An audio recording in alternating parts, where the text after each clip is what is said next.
One's. I know I have a copy somewhere. Don't worry about it. No, you're very. I probably flipped it. That's. Thank you. You're good.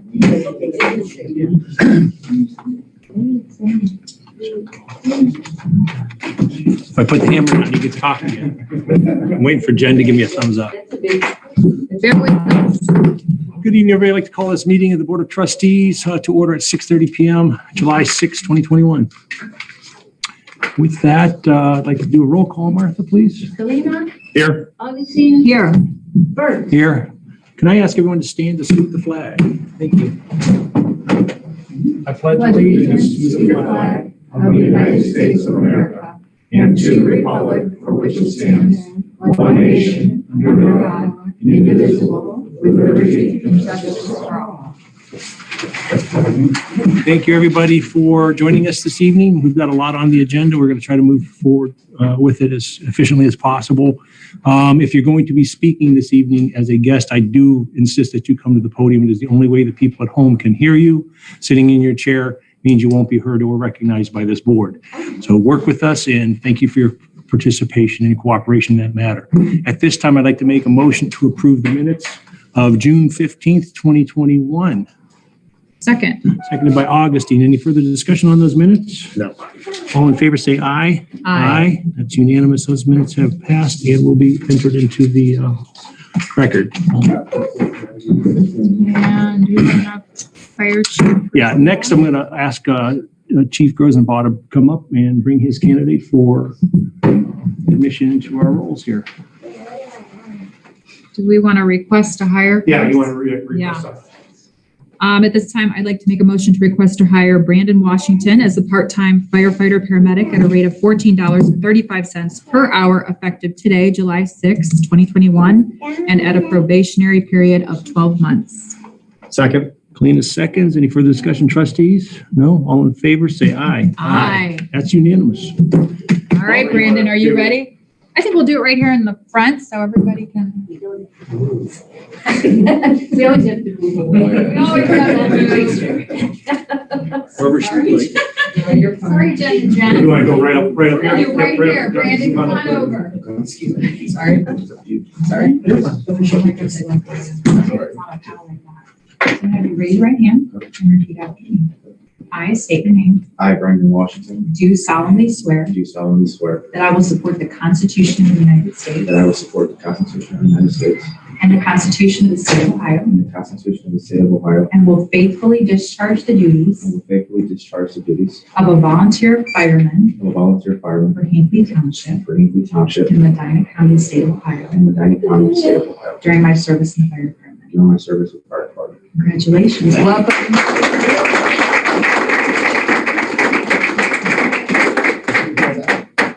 If you want a picture. Jensen. Brandon, can I have your- this is for something that helps me remember all these guys. And I hope it helps others. Chair, can I get a quick picture with all of you guys? Sure, where would you like that to be done? Okay.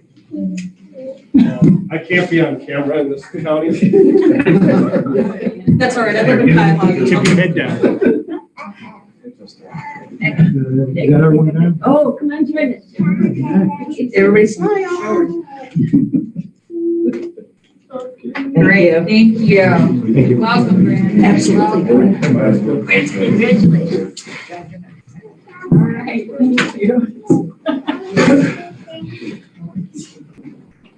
All right. Hot in here. You want to continue? Yeah. So first thing I want to bring up to the board is 36. The command car that I've been using is 36. We had some transmission issues and the power steering went out. We found out that it was needs a whole new digital rec or electronic rec and pinion and a whole new transmission. I forgot the quote, but we were over $7,000 for that SUV to get fixed. It has 128,000 miles on it. So I'm not suggesting we put any more money into that. I'd like to have my guys start taking the lights out of it so we can put it in.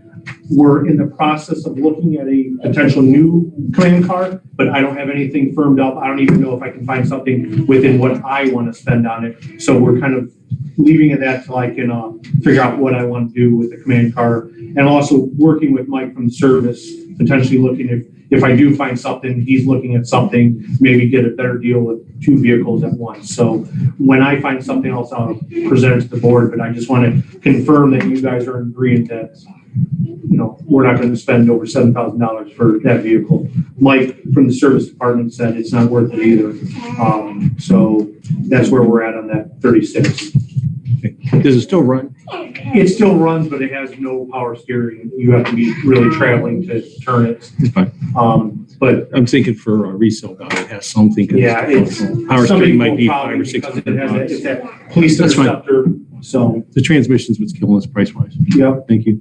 Next is request appropriations for $1,303.95 for a brand new SCBA bottle from Warren Fire. This is a 1-hour bottle. We're replacing our 1-hour bottle is past its service dates. We cannot use it anymore. And that goes into our rapid intervention air pack, which is made for rescuing downed firefighters. So we need to get a new one in to put it in there so we can start using it.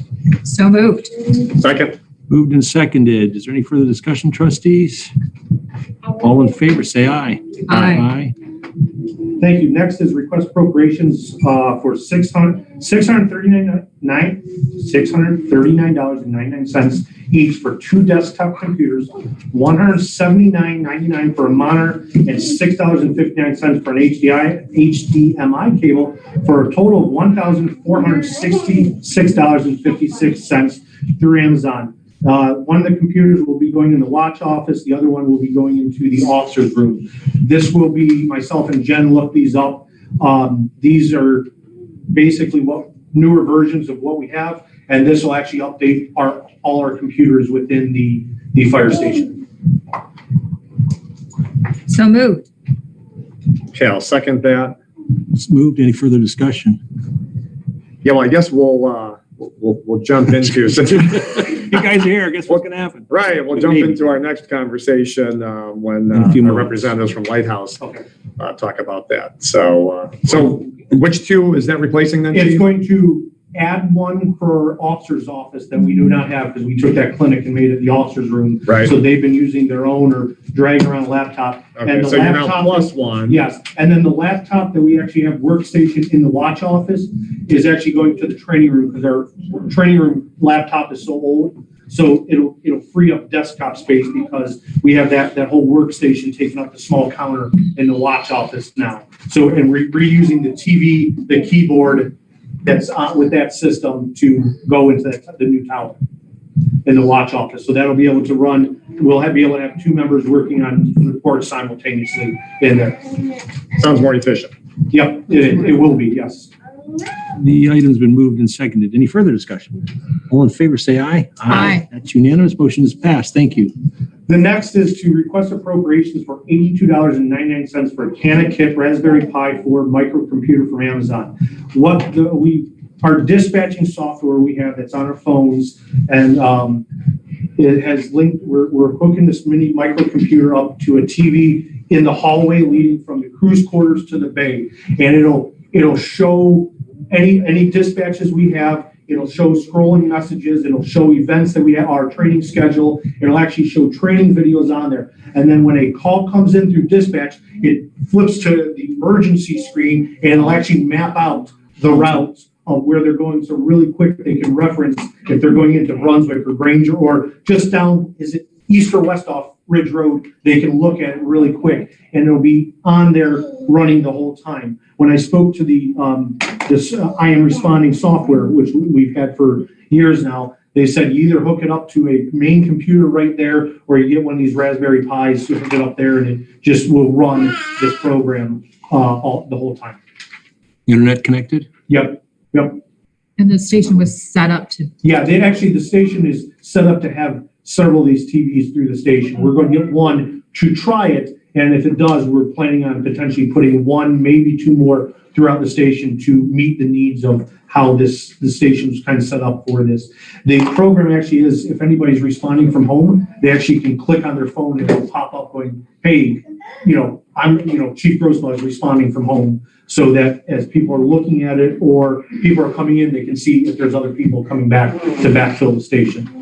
Very good. So moved. Moved, Second. seconded. Any further discussion? All in favor, say aye. Aye. Aye. Let us know how that do report on it. You guys too, I want to hear that you like it, thumbs Yeah. down, because we don't want to continue. Chief, I don't know if you've seen them, I guess just for the public's information. You want to explain to them that the Raspberry Pi is not something that you guys are eating? Yeah, it's not a treat, it's not a dish, it's not anything. It's a computer that is smaller than my phone, that has different plugs. You plug it in and it'll be basically zip tied to the back of the TV with the tied in with wireless, and it'll project what we need up there. It's a basic mini computer to run this software. That's the whole and purpose of it. So as opposed to spending $300-400 for a desktop that we have to then mount right there, find somewhere else to closely mount, it'll be right behind the TV, and the TV's right at eye level, so guys will be able to look up right away. So that's what they recommended. The I Am Responding people suggested it because that's what a lot of departments are using if they don't have the room for a computer around there. Because I brought up a tablet and they said the tablet isn't made for constant viewing on like that. It's better to do this on the bigger TV this way than what we were actually anticipating doing. And it's much more feasible. Yes, and we already had a TV from when we upgraded the training room. So we moved that. It's already mounted in the hallway. It's ready to go. So when this comes in, myself and Jen will get it up, and then we'll be able to add messages to it. The fire department picnic's coming up, trainings next week, and it'll actually it won't even alert there. It'll go out to all the members on the department going, reminder training tomorrow, 10 a.m. And then it sends out another message 1 hour beforehand. So it's a good visual reminder for everybody as they're in the station of events and stuff. Perfect. So Thank you. Perfect. I have, obviously, we already hired Brandon. I have two other items on here. I spoke to Melissa on Friday. We had to do emergency repair. I gave you guys it to replace put two new tires on our tanker 32. It was $1,214.54. We had a inner tire that had a hole in it. They could not plug it or anything like that. And with needing one new tire in the back, we had to do two. And they said with short time, we'll have to be replacing the other two. So I'll get a quote for that, which I assume will be the same one. But when I get something formal, we'll be replacing the other two tires on the other side of the vehicle. So moved. Second. Any further discussion? Just refresh me. Do we have enough information for this to be moved? Company, cost, et cetera? Goodyear commercial tire. Unit number? 32. Okay, thank you. So moved. No more further discussion. All in favor, say aye. Aye. Aye. That's passed. Thank you. What was the cost? 1,000. 214.54. There you go. Thank you. Sure. Okay. Yep. And the last is I did a quarterly report for April, May, and June of this year. For that quarter, we did 188 incidences. Last year, at the same time, we did 149. 143 were EMS, 145 were fire-related. Year to date, up into the last day of June, we were at 357 runs. We were at 291 the previous year. And 2019 was our busiest year. We're 33 above that. So we are going up in call volume this year. And it's everything from fires to traumas to, there's nothing, I can't tell you it's one thing or another. It's just, we're increasing. We're the median age for Medina County. So age is a factor in a lot of this, but we've had a lot of serious calls this year. As everybody knows, we made the news on. Our average response time is 7:59. We had 28 overlapping calls during that time, meaning we got double hit or triple hit during that time. 2 Fridays ago, we had 5 calls at once. We handled all of them ourselves with backfill and myself and everything else. It just kind of kept going. We were given mutual aid, or we gave mutual aid 19 times, and we received it 11 times.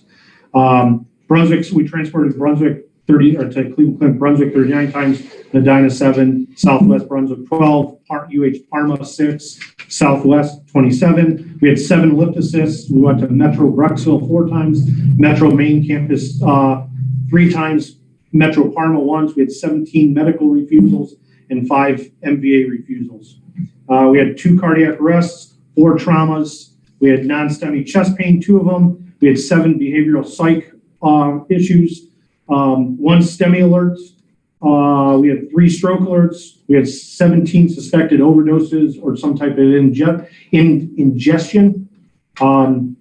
Assistant Chief Gerbasi, with help of Kolar, did 25 inspections. Our training hours for the quarter were 741. Mm-hmm. And then something we started tracking last year, for those that don't know, we do only staff with 2 people around the clock, minus if I'm working in the office or Assistant Chief Gerbasi's in the office. We had 46 calls during that quarter that required at least 3-man or greater going out to assist with it. Sometimes we had it, other times the 2-man crew made do with it. And then we had 12 calls into the station for service, ranging from medical calls to gas leaks to smoke alarms, everything else. I cannot stress, please, if you're going to need the fire department, call 911. Our guys may be on another run. They may be out doing stuff in the community training, and that delays getting the help. When I talk to other departments, they get like 3 or 4 into the station. We're at, I think, 45 for the year so far of calls into the station. So I can't stress enough, please call 911. No matter if you think it's meaningless or not, call 911. Let them get a hold of us. We just had somebody call Granger. They couldn't get a hold of Granger, so they called us. So we advised, call the dispatch center. So that's all I have. Thank you very much. Thank you. We have one more thing. Yes, we do. We have a UTV. Is it out there? Yes, it is. Gus and Anthony. Gus is our association president. Anthony is our vice president. Earlier this year, the association was donated anonymously $50,000 for the sole purpose to buy a utility vehicle. It's a 2-seater, 4-wheel drive with medical transport capability for whip sledges, hiking trails, bridle trails, golf courses, farmland, anything that is a remote access for the crews that have to hike in and carry people out. So the association formed a committee of 6 of us. 6 members. I was kind of on it for, some final input on it, but they came up with everything out there. It is full lights and sirens on it, full patient transport capability, all the safety features that they could get on it for the crews responding, because it will be driven on the road to respond to the emergencies. They actually bought a Marks radio so that they could communicate better than with just a little handy talks we have. So we're waiting on a couple. All the lights are on it, but not all the right colors are on it. So September, October, I think they're thinking back where the lights will be. And then we're just waiting for when we get the radio grant to come in, Marks will be out here. They'll program the radios, but as of tomorrow, we'll begin training on it. So members can start getting their hands on it, and we can start responding it. Bring it on in. Door number 2. Yes. We'll drive it on in. But I know they parked Everybody wants a outside. They did graphics on it to match our fleet vehicles. It was wrapped. Our logos on it. Our unit numbers on it. It is a beautiful vehicle. If I had my picture, I'd put it up there, but I don't have the picture anymore. I can forward it to someone. Sorry. So, but I'd like to thank these guys for handling it all. They did a phenomenal job with it. They drove up to Detroit like last minute, because place in Detroit was the only one that had anywhere east of the Mississippi River, I believe. So they drove up on a Friday afternoon or something like that and got back at 8:30 at night so we could have a UTV. If not, we weren't looking till 2022. Thank you. These guys did Appreciate phenomenal job on it. Great job. It's a wonderful tool. Hope you don't have to use it too often.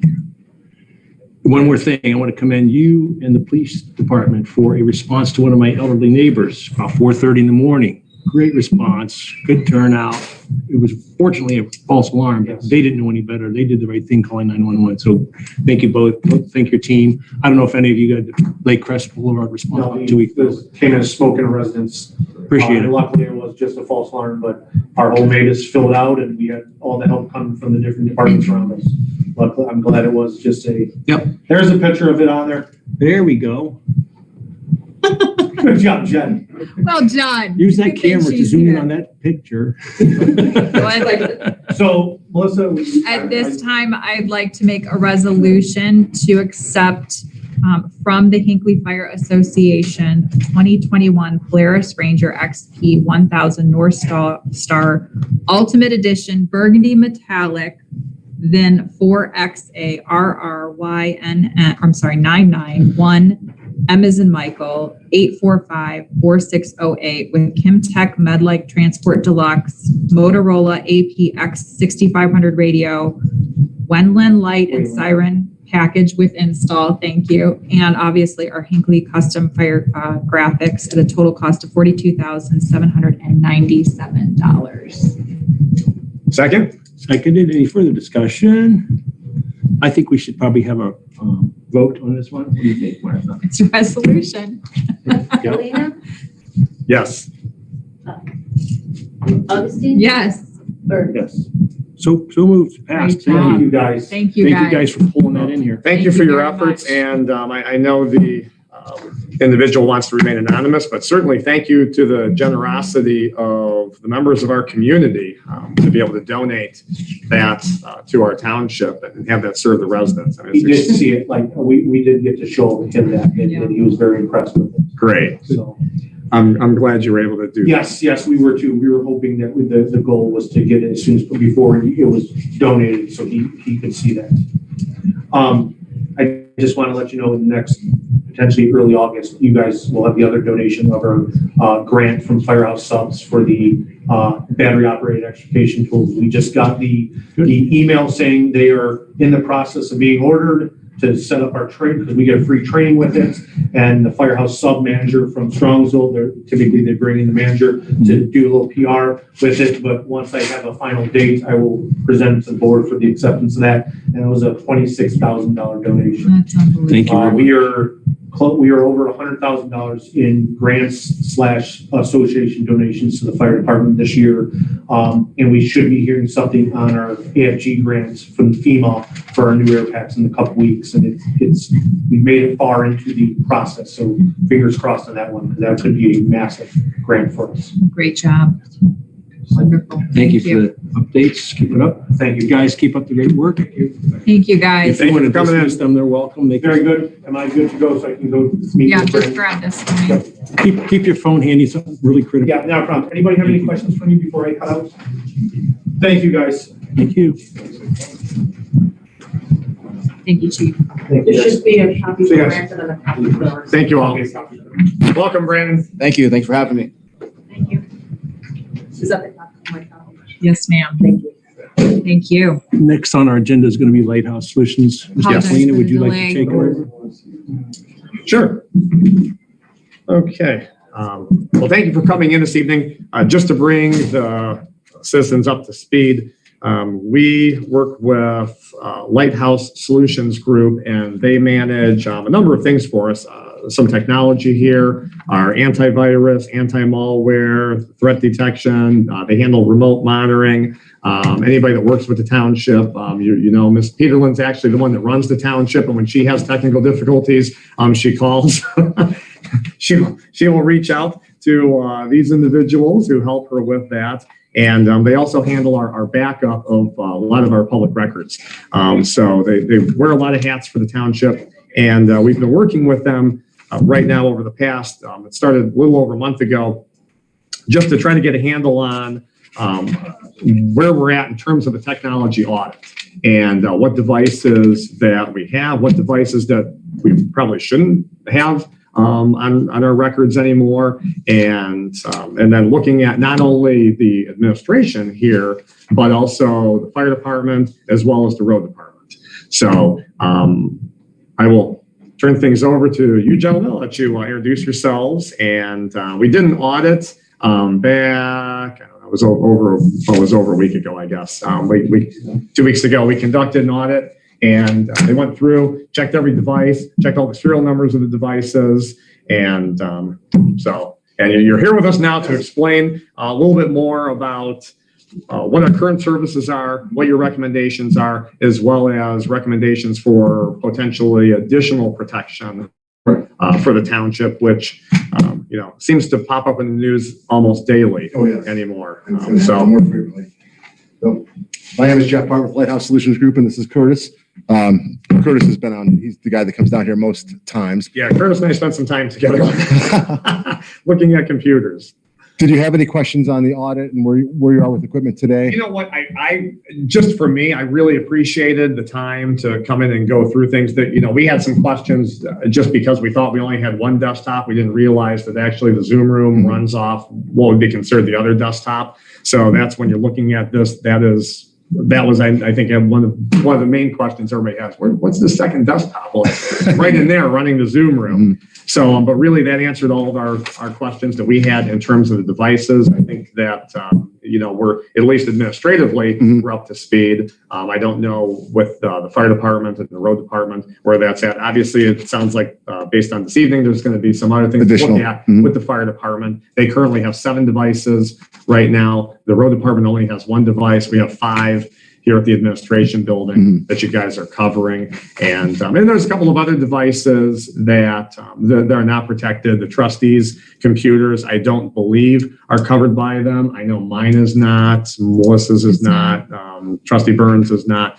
I think that Fiscal Officer Catherwood, I think hers is protected through UAN because that's on kind of its own network for what she works with. And I feel comfortable with, we do email that's protected by Google, and that's about the extent of what I'm using my device for, and occasionally jumping into the meetings through Zoom. Sure. So I'll turn things over to you, Jeff. Okay, so from the cybersecurity front, we do a managed security program for Hinckley Township, and it started off with just the township PCs, and then with last year there was quite a bit of addition of new PCs throughout the fire department and the township, and also the police department, but they're off of our management.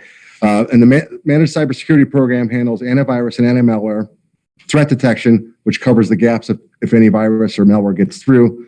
Then we have live bodies at a security operations center that are monitoring, and they're going to notify us and say, this doesn't look right, take care of it, or if you need us to help you and dial in and take care of that, we'll do that. We do remote monitoring, and that not only helps us remediate any cybersecurity issues, but also that allows us to keep costs down for Hinckley on an operational basis. So Suzanne calls and says, Curtis, computer's giving me a problem. Instead of him driving down and charging you guys 2 or 3 hours, we can remote in and do it in 15 or 30-minute increments. So we always have access to the PCs when you guys allow us to. And she seems very happy with the level of service that she receives from it. Okay. Yeah, and Curtis, how long have you worked with Suzanne? For probably 6 years now. So you guys would know if she wasn't happy. We would know. And then recently, in the past year or so, we started doing the cloud-based backup and disaster recovery.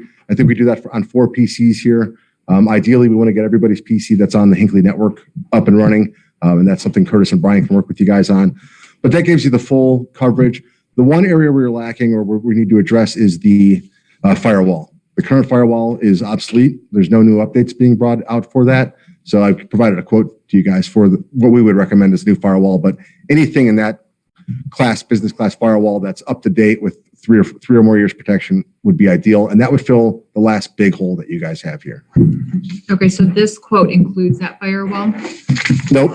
No, Chris has that. No, the quote, the invoice that we received, which is what kind of started this discussion and the audit of our devices, just so that we knew exactly what was being covered. That invoice is $5,746. And again, that covers the 5 computers here for the administration building, 7 for the fire department, and then 1 for the service department.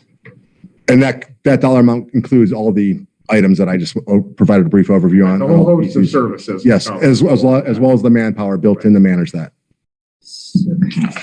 Mr. Bart, the firewall, is it software firewall or hardware firewall? Hardware firewall. You already have a firewall with TTX. The Sonic wall? Yeah, Sonic wall. Is that the same thing? Is it redundant? No, the Sonic wall you have is end of life. There's no new updates being provided for that unless you guys have something new in the past.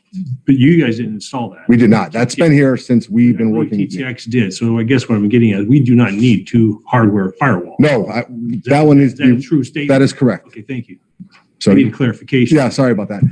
So we need 1 firewall new, whether it's through TTX or us or any other vendor, but that's a recommendation that we think is urgent. But the one that TTX has is obsolete. If it's the one that you've witnessed, so yes. I could show you a picture of it, but I've not heard that from TTX. I don't know. This is helpful for me to understand how that we don't need 2 firewall hardware systems. One is Right. enough for the entire system. Mhm. And it's the front line of all data traffic that comes in through our fiber optics. Okay. I will try to find out more about the TTX firewall before we move forward. Curtis, did you, in your investigation, I obviously worked with you. Well, Curtis, I'll have you introduce yourself first when you step up. Just helps for the minutes. Curtis Ramsey, Lighthouse Solutions Group. Thank you, Chris.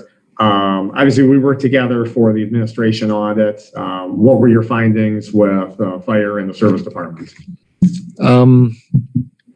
The fire department, I believe 7 PCs. There's a couple tough books, I believe, inside the. Correct. There's 4. Okay. Mhm. Roads or service, we have not been able to get in. Okay. We've got to get scheduled with Yeah, they're busy. To right. your knowledge, Chris, there's one computer there. There's one. Okay. Yeah, we have only one that's there. So that's $442 is what the cost is for For that. the annual. Yeah, for the annual. Right. And Trustee Burns, do you have any information on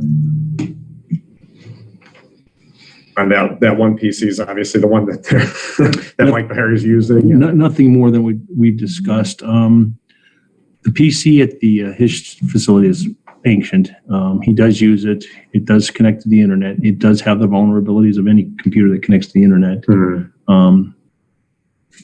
It probably should be because it connects to the internet, and I think it also connects to our database. Does it connect to the? Yeah.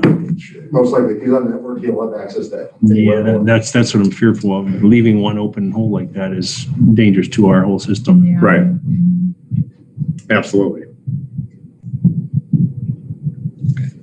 I mean, I think we should move forward with this. They've been handling our security. I know I worked with you back in 2017. And Curtis is kind of a staple here. Everybody knows Curtis. And we've always been very happy with what they've provided for us. I agree. And I appreciate that you took the time to come out, perform the audit. There were some obsolete devices that were removed, and I understand that you'll be sending us a list of those identification numbers, those Yeah, I was, serial numbers. Just for waiting, those. just waiting for the final okay from Suzanne to go ahead and Okay. With the security. and then we'll start the audit on those and get the. Great. I'll talk to Suzanne about that, just so that way we can take those off of the township records as far as property that we have, since those are no longer for public use, and they haven't been touched in 5 years. No, I saw them today. There's a lot of dust. Yeah, they've been sitting around for a while, so they really. That's isn't what we a do. reason to- We just keep things. You never know. And everyone does. Yeah. Right, especially since the data has been backed up to the cloud that was originally contained on those. So I appreciate everything that you've done to help me at least better understand what the services are and what the township is paying for. And so I will make a. Let's just move forward on this until we get Yes. confirmation of that TTX firewall. I agree. Yeah, Okay. I was only going to because we received this invoice on June 1st, and we appreciate your patience working with us on that. So I will make Martha, am I making a motion to pay Lighthouse Solutions Group the $5,746? This is for the managed security? This is for the annual complete managed security. Yeah, I will need a new invoice dated today or after. Okay. So I can't pay from that invoice. Okay. But, yeah. I make a motion to approve that at that price. I have one more question. Does this include all of your services, or are there other things that aren't managed security that you're doing for us? The only thing that's not, well, there's a couple things that aren't included. The backup is separate. That's based on up to a terabyte per year, and that's managed, but you guys have been using that for several years now, Okay. or a year or two now. And then on-site service is not included because you guys aren't fully managed by us. So we're not your full IT staff. You kind of call it. Some things we do manage, like security. Some things we wait till he breaks. Most other townships use fully managed, and we just operate with you guys on a regular basis, and that's one covered price. This, Yeah, if something breaks with you now, you get a bill or an invoice. I'm getting the full picture. Thank you. More questions? Great. Okay, I will make a motion to pay Lighthouse Solutions Group LLC $5,746 for the township's complete annual managed security. That will cover 5 computers for the administration, 7 for the fire department, and 1 for the service department.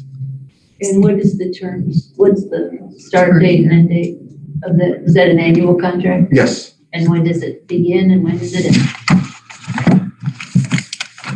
Is that June? Okay. Let's see, let me find it. Yeah, this was dated June. June 1st through May 31st of 2022. Thank you. Second. Move second. Any further discussion? No? No, That wasn't a resolution, right? It was just a motion. that was a motion. All in favor, say aye. Aye. Unanimous. Motion is passed. Thank you so Great. much. Thank you so much for Thank you, coming Kurt. in and for my Thanks for many keeping phone us safe. calls. And then we'll keep doing it. If you guys have any questions, feel free to call us anytime. Well, Thank you. I appreciate your response to all my questions and calls and quick action with addressing this That's what for we're us. here for. He is So- fast. Thank you so much. Gentlemen, Thank you, keep us guys. out of hot water like so many companies in this country right now. Oh, did you want this back before you go? For the firewall? That's just what I said to Chris. That's Okay. on the firewall. All right. Thanks, If you have Jim. Right, well, questions on the firewall, let me know. Well, I probably will, and I'll either work through Chris or directly with you, but yeah, I probably will. Yeah, we'll continue to look into that. I'm worried we have a contract with TTX. We can't just abandon it. Exactly. Thank you. Thank So you, great. Jeff. Thank you Curtis. both. Thank you, Jeff, Chris. Chief, Okay. unless we have anything to talk about that, we'll move on. See, aren't you glad you're Chief Sentner, you are on. Thank you for your patience. Good evening. Oh, you're more than welcome. I'm going to bundle some of these requests together, the training Okay. and the additional items, then I'll have a third that's not on your list. The first will be the training request for approval, the FBI Great Lakes Leadership Seminar to be held October 3rd through the 8th, 2021 in Niagara Falls, New York, for a total cost of $875. $375 is for the seminar, lodging is $500 for myself. I will cover all expenses not included in the seminar. The next item for training is first line supervision. It's a one-day school conducted by Van Meter and Associates on September 29th, 2021 at Montville Police Department, where officers Kinney, Landis, Miracle, and Asherle at a cost of $620. Writing Well for Public Safety Forces by Van Meter and Associates on August 12th, 2021 at the Medina County Park District Buffalo Creek Retreat for officers Miracle and Landis at a cost of $320. Death notification training, delivering the news with compassion by MAD at Medina Police Department on August 23rd, 2021 for officers Singleton, Parente, Landis, and Miracle at a cost of $240. That's all I have for training. Thank you for I'm bundling. trying to calculate a grand total. Oh, you don't need to do that. Yeah. So moved. So Moved Second. and seconded. Any further discussion you, or Bill. questions? No, appreciate how proactive you are with your professional development with the officers, Chief. Thank you. It's nice to be out of Very, COVID days. very important. Understated, sir. Mhm. Very much. All in favor, say aye. Aye. That is unanimous. You are so moved to get those gentlemen and ladies to the training. Thank you, I appreciate that. Then the next 3 items I'll bundle together as well. Request approval to purchase a new mobile radio for the new patrol vehicle from Cleveland Communications at a cost of $2,076.48. Request approval to purchase replacement electric linear actuator for the mobile speed trailer at a cost not to exceed $1,300. There's a 6 to 8 month delivery time on that, so that price could fluctuate. We don't anticipate it going above that.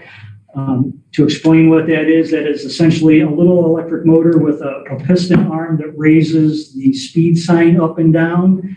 Our reserve officer, Ed Gould, was able to diagnose what the problem was with that. Good. Did a lot of running around looking for this part. We found it through a company in Brunswick that hopefully can get it for us, and we can get that back into the field along with our mobile signs. That would be great. I actually had a resident call me and ask me where they are. They're going back out again tomorrow. So Sergeant Stroll was off last week, as was I. So they will be back out before the week's out. Thank Okay. you. Quad Fluid Dynamics, Inc. Okay, Quad Fluid Dynamics Inc. out of Brunswick. And that are you your going to add the bundle? last one on Oh, I there? got one more. Ed Gold, who is our reserve officer, who's done some work here for the township. I believe he did a lot of the electrical work here in this room, preparing for our system.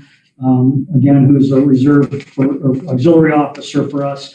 We've had a number of issues with the range.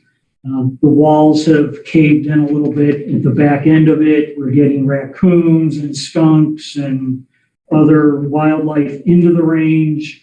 And it's just become a problem. So I asked Ed to take a look at that, give me a breakdown on repairing the structure itself, as well as changing some of the lighting over to LED lighting. We currently have an old torpedo heater that we use in the wintertime to take the chill off of the facility. That is probably not the safest thing to do because of the carbon monoxide fumes and all of that. So we're going to install some overhead electric heaters to help with that. And I'm asking for those repairs through his company, which is RDM Mechanical LLC, at a cost of $2,897.48 for materials and $1,500 for labor. A total cost not to exceed $4,500 in case some of the materials are fluctuating in pricing. Essentially, he's figuring about 80 hours of labor time, which really breaks down to about $18.50 an hour. So I know the question may come up, did we look elsewhere for bids to do all of this work? You know, the equipment, the heating and the lighting is going to be essentially the same no matter who we go to. And I'm not sure we could touch anybody to do $18.50 an hour for 2 weeks to fix the range. Because Ed is an auxiliary officer, I know he's not compensated by the township, but you do need to find some other. Okay, I can do that. Because of the appearance. Okay, that's fine. Is that heated year round? Just like No. maintenance level? Only when we're. Flip the switches and go. Then I will table that for now. I will. I mean, by all means, he'll probably come in the lowest, but Absolutely. I think. for- Okay, that's fine. Well, and I know he even wanted to do it for free as far as. And labor again, costs. initially, he considered doing it for free, and I did not want him to do that because it's taking time away from, It's a substantial amount his of work. main job and Right. taking care of his family. So Right. I will certainly look for a couple more bids to package together and bring that back. Great. Thank you. Thank you, Chief. All right, so I'm going to go ahead and amend it so that it does not include the costs for the range. And we are just going to be talking about the Cleveland Communication costs of $2,076.48 and the electric linear actuator from mobile speed trailer at $1,000, or not to exceed $1,300. So moved. Second. Second and moved. Any further discussion? None from me. All in favor, say aye. Aye. That has passed. Thank you. Last item that I have is requesting the board to accept the resignation of Patrolman Travis McCourt. In your packets is his resignation letter to me, dated the 1st of July. We sat down this morning, and his resignation will be effective Sunday, July 11th. I wish Travis well. One of his main goals his entire career was to work in the schools with kids. The sheriff's department had an opening in the Buckeye school system for an officer. None of their existing officers wanted that job, so they went out publicly for it. He was one of, I believe, 9 candidates for the position. He passed their PT test, passed their interview process with the superintendent. I can't say enough about Travis's professionalism, with this from the very beginning, keeping me informed of his intentions as well as Sheriff Grice. So I wish him the absolute best. I know he's going to do a fantastic job for the school system. And it's so important that we have good officers in our schools. It's certainly a loss for us, but in the bigger picture, it's certainly a gain for the sheriff's office in Buckeye Schools. So I'm very happy for him. So his resignation letter is attached to your packets. Yes, Buckeye Schools are are quite fortunate. They are. Yes, to have absolutely. Patrolman McCord. He is just phenomenal. So moved. Second, Moved and seconded. Any further comments, questions, et cetera? We wish him the best of luck. We absolutely. do. He'll do great. I have no doubt. Yeah. Thank you, Chief. All in favor, say aye. Aye. Aye. Thank I you. believe that's all I have. Send him our best. I will. Thank you. Tell him to say. Thank you, Chief. Is that it, Chief? You have anything else? That's it. That's all I've got. Thank you very much. Let's move on to, I think it's right, final up here. Service Department. All right, Service has a cemetery wall. We're just moving into my agenda. I'll call Mike Bahar if we need him on the phone. Zoning, we're going to move to zoning. Mr. Kalina. Okay, yes. We have a lot split to sign off on, and that is on Babcock Road. Dusek? And yes, that's the Dusek property. And our zoning inspector, Mr. Wilson, did review this. And this is a 2-acre lot, and it meets all current zoning. So he did not have any concerns about it at all. And what he noted as notes is that Babcock Road is the dividing line between the R1 and the R2, which R2 is on the north side of Babcock, and this property is on the south side. So it's R1, 2-acre zoning, and so they are making 2-acre lot. it's a Perfect. standalone 2-acre lot. So, and Martha, I think we need a, No, you don't need a no, we're motion. just going to sign off on it. Okay, Do you have the pen? I do. You got the black pen? It has to be the black. Oh, you know what? I don't. And actually, this is not a Mylar. It's a copy. Yeah. So you're right. We should use it in black. You guys can sign it later. Yeah, we'll do that after the meeting. Anything else to report? Thank you, Martha. Oh, That That's is what we're what she. perfect. Make sure it's not too fat of a tip. It is kind of fat. I think we have the Well, skinnier wait. one. Just wait. You want it thin enough because they're going to scan and copy it. You guys can sign it after the regular meeting. And What else, Mr. Kalina? Zoning. the township uses an iWork system to manage. It's basically our zoning database, and it's also used to keep track of the permits and that. There's an annual cost of $1,500 for they call it the community development package, and then it's also the internet software management and support. That is from August of 2021 to July of 2022. And so I will make a motion to pay $1,500 to continue using the iWork system for our internet software management and support for zoning, beginning August of 2021 through July of 2022. Second. Moved and seconded. Mr. Kalina, do you think that the $1,500 is well spent with that software? I've not used it. I don't know what it all does. You've seen it some. They use it and they like it. So, If it's got $1,500 worth of value, it's worth it. That's what I'm asking. right, it's the management system that they've used, and they know how to use it. And so, Very good. Moved and seconded. Any further questions, comments? All in favor, say aye. Aye. Motion is passed. Thank you. and the Pine Hills, Pine Valley, that is slowly moving forward in terms of their bonding. And so we actually have the actual formal agreement. I received a copy of that. I forwarded that to Brian Richter, who's the township's legal counsel, for his review. And what that is it's essentially an agreement that they are allowed to put in a temporary turnaround on the street until they move into their phase 2 of the project.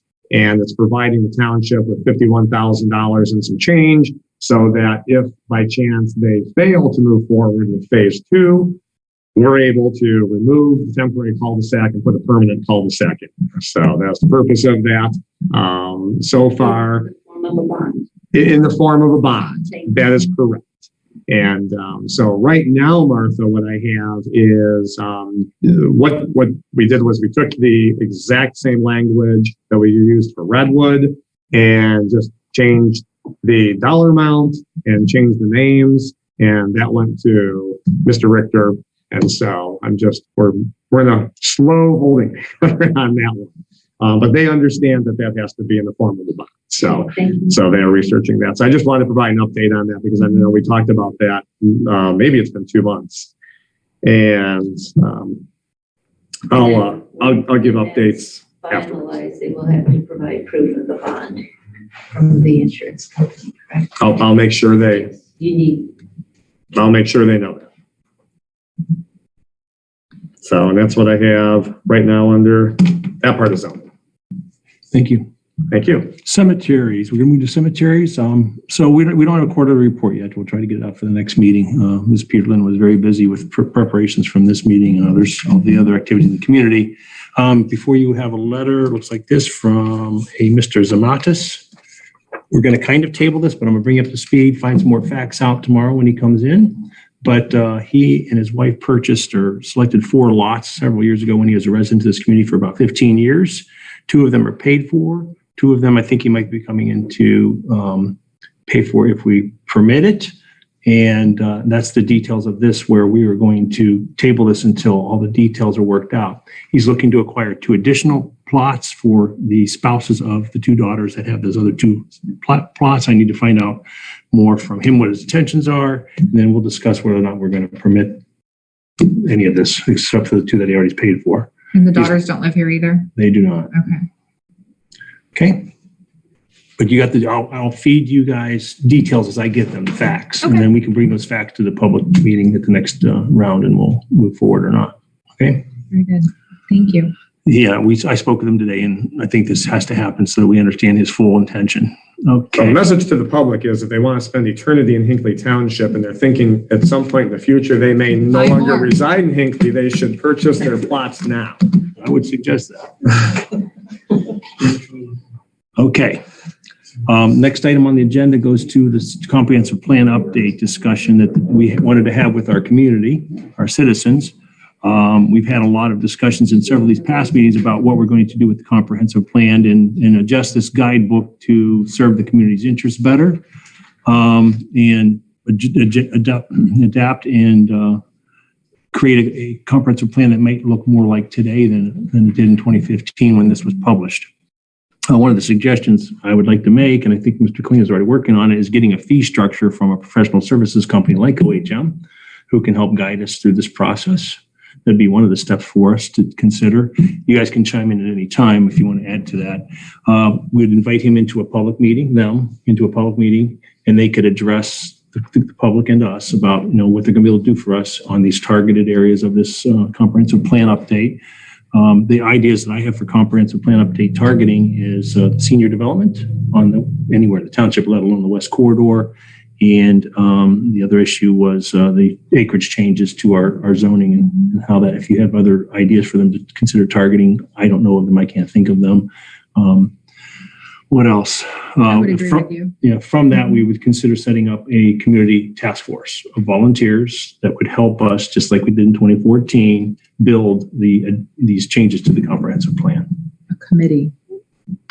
Task force. Force. Yeah, it's more do get it done thing. Those volunteers will be meeting with OHM, with trustees in the group format and dialoguing. And we need a diverse group of committee members. We can't have them from all one sector. When we get there, we'll decide, do we want to have a limit on the number of people? 100's too many, because then you have 100 voices that you have to somehow congeal. Very difficult to do. But that's far enough down the road where we can wait on that. But we'll solicit for that. We can hold those meetings. And then once that information is congealed again by OHM, from the task force, from the trustees, and we've already had the community input about what areas of concern there are, I think we could possibly go to getting the broader public involved, just like we did in 2014. From there, we go to a public meeting, we get that information, make adjustments to the language if necessary, then we vote on it. fill in any I blanks? think it absolutely needs to be done. I'm glad you're talking about it. It was interesting, just for the public's knowledge, we had all three had the comprehensive plan on our agenda for this evening. So we kind of stuck it under trustees as a whole, which is not a traditional agenda item. I think it needs to be revisited. There certainly have been changes within our community that we have to adapt for. And I think the other thing that I would like to see is sustainability conversation. That was something that we had talked about in the past, and incorporating that into the comprehensive plan. I don't know how this process goes. I think that's getting the planner involved is probably the first step in my mind. You both have had experience, so I'm curious to see what you have to say. I agree with what Trustee Burns said. I mean, honestly, Jim, that's exactly what I was thinking. I copied your notes. Thank you. He really didn't. Don't believe that. We have not had a conversation about it. And I don't even think I have any notes about it. But I have had, so that would be some trick. I have had several conversations with representatives from OHM and specifically Arthur Schmidt, who happens to be a neighbor to Hinckley Township. He lives in Brunswick. I think he's a younger guy, at least from our conversations, but he's got a great planning background from what he shared with me. And I think that there's some, maybe some different, some fresh ideas that, some change in their staff has from the last time that we had the update that was done. And certainly I agree. The composition of the township has had some changes since 2015. So I think that warrants giving that a look. I have not had any conversation with him at all about a dollar amount, what that would cost or what that would look like. Only is that something that they might entertain in terms of, I guess, what I would consider to be a targeted update, not a complete update of the comprehensive plan, because I don't think the comprehensive plan needs a complete update. That's my opinion. But there was a lot of work that was put into that by our citizens, and for the most part, that's there's no reason to duplicate any of that. But certainly, there's some questions that have come up now that we're looking at senior housing. Now that we have an additional conservation development that was not here in 2015. So I think there's. I'm talking about Redwood. Okay. Yeah. Talking about Redwood. So, yeah. So I think there is enough changes that have taken place that, it warrants at least the exploration and having that conversation with them. And I'm happy to reach out to Arthur and see if they can, send a representative to an upcoming trustees meeting and have that conversation with us. I would not be offended if they wanted to zoom in on these initial meetings where there's relaying information and communicating with the public is going to see and hear, we hear. Eventually, they'll probably be in person, it'll be more effective for them. But it might cut our costs down if they don't have to commute from Columbus or wherever they're coming from. He's right in Brunswick. He's in Brunswick, but I think that there's there was a benefit. team that came the last time, the first meeting, two or three people, I believe. So that's an option if they want to zoom in and it cuts our costs. Let's do that because they won't be inexpensive. They're professional associates and they'll be asking for professional fees. And the benefit of using them again is that they know our comprehensive plan. For the public's benefit, this is a months-long process. This does not happen overnight. It's a year-long process. Thank you. Well, that's what the months was for. I didn't put it. But yes, it's a long process. And from that, we're not done because that's not the law. The law is the resolution, the zoning resolution. So what comes out of that are changes to the zoning resolution.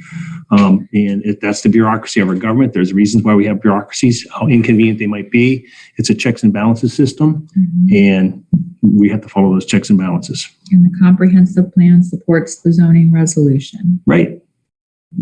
Thank you. Anyone else Thank want to you. comment on this topic? I think it's terrific that we're moving forward. Mr. Clean, it's in your court to get us some fee structure, kind of give them the basics of what we want to do and see if they want to meet us for a Zoom meeting. That sounds great.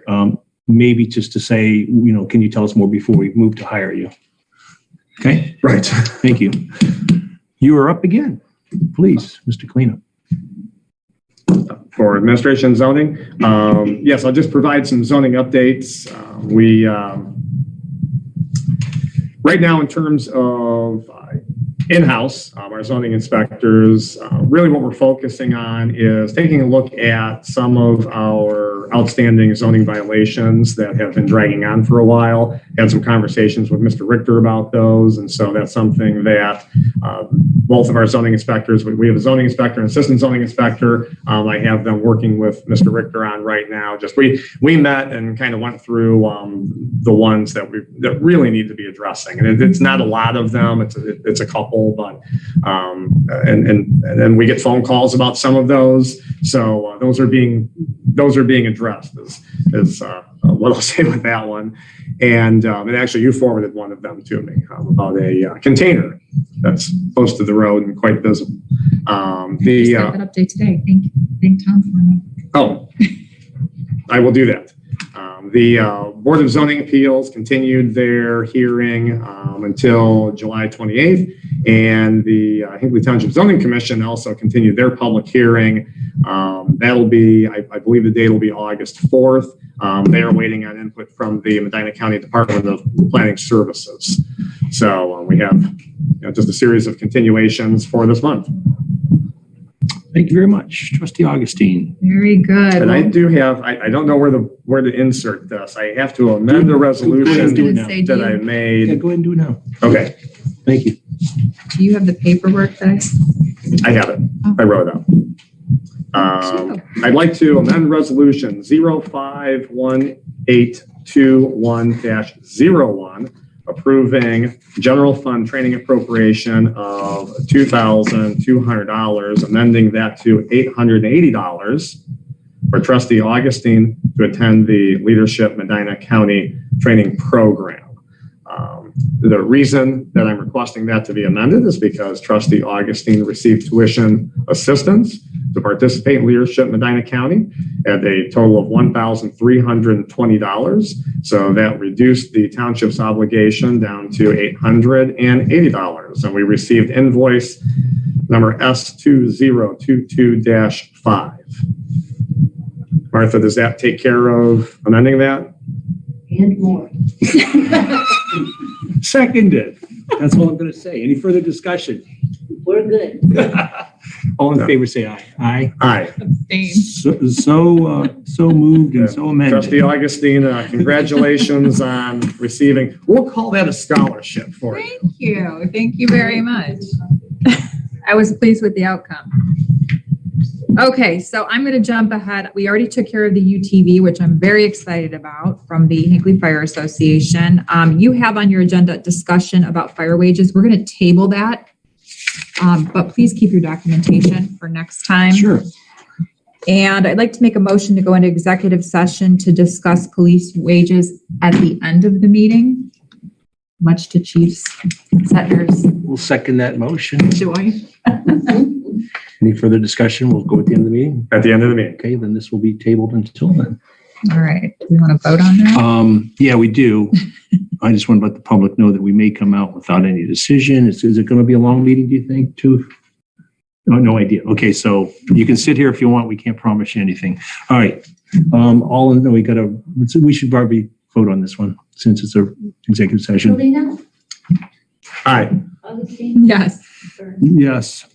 Thank you. All right. And I'd like to make a motion to enter into short form agreement reimbursement, Domaker for services rendered.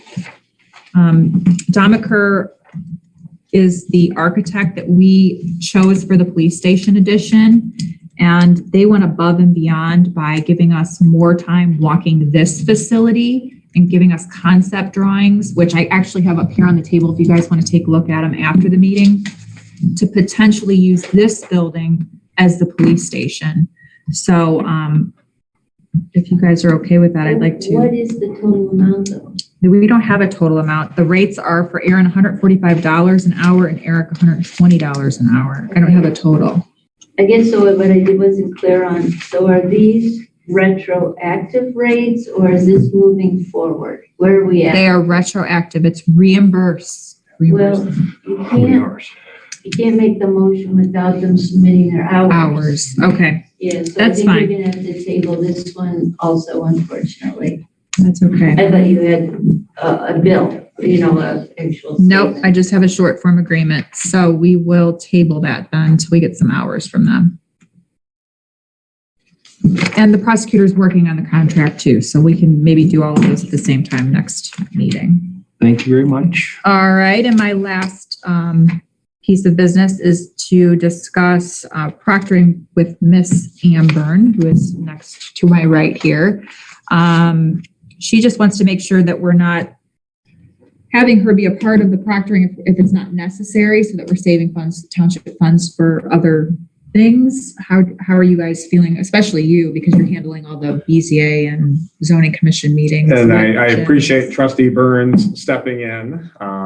And yourself. It's not a hard job in this meeting. That's why we're going to talk about this with Jen and you guys. I think she's essential to zoning, both BZA and zoning commission. I can't always make those meetings. And maybe, if you're not able to attend to the difficulties of proctoring while listening and being attentive to that meeting, it's certainly helpful to have that extra set of ears, eyes to admit people when they come in 5, 10, or 15 minutes late, because you don't always catch it very quickly. You don't, because I'm focused on the meeting, and then I realized that there's people sending messages saying there's people away. I'm like, oh my goodness. It took 3 of us to do her job at that BZA hearing. Sorry. Well, You're phenomenal. You have phenomenal. done an outstanding, truly, you have done just an outstanding job, from the start of this. And it's not a small task to manage that. And you've conducted the township meetings very professionally. And so I can't say enough about, you've done a great job. As I said, I just want to help. Will Jen continue to do the minutes for zoning and BZA? Well, I haven't done. She doesn't. You did for a while, did you not? No, Judy doesn't. no, we have Judy. Oh, with the yeah. contract. You're right. She was doing ours when we were full virtual. My apologies. Yeah. Yes. So back to my conversation or my discussion earlier, I don't know that we need her for this meeting, unless we want her for minutes. So that's because we don't record them. That's where this has to go. As far as running this meeting room, you let people in and you admit people during the meeting. There's no other worries about, what's the camera doing and who needs to bring up something to show, because I can control that running the meeting. But if she's going to be doing minutes, we certainly need to be present. And our fiscal officer, while she does a great job, is burdened enough. And if she doesn't want to be doing it, I'd be happy to push Jen to do it. And then we just edit them and make comments to them as they're produced. Thoughts? So you want her on for I don't see a way for it, unless Martha's saying, no, I want to do minutes. I don't think that's the question. I think the question is the proctoring, isn't it? That is the But in order for her to do it, she needs to be present because we don't record these. She can watch them. Then She doesn't have to be home. she can watch it, but then she's present anyway, so she might as well proctor too. I'm happy to continue doing the minutes. And with us still on Zoom, even when, with my full-time job, I am going to start traveling very minorly. On those times, I will come in on Zoom and still take minutes. If I cannot make a meeting due to an event or something like that, Martha and I have a system worked out where I work with her on having somebody, either herself or somebody else, take over the minutes. So it's. I think we found Martha and I found a good. That's great. The minutes are, That's great. Okay, very good. So the there's a proctoring solution. is the issue at hand. Then let's leave her on as proctor. I don't see it working otherwise for zoning or BZA. And since she's here anyways, if she wants to join us, she's going to have to join us.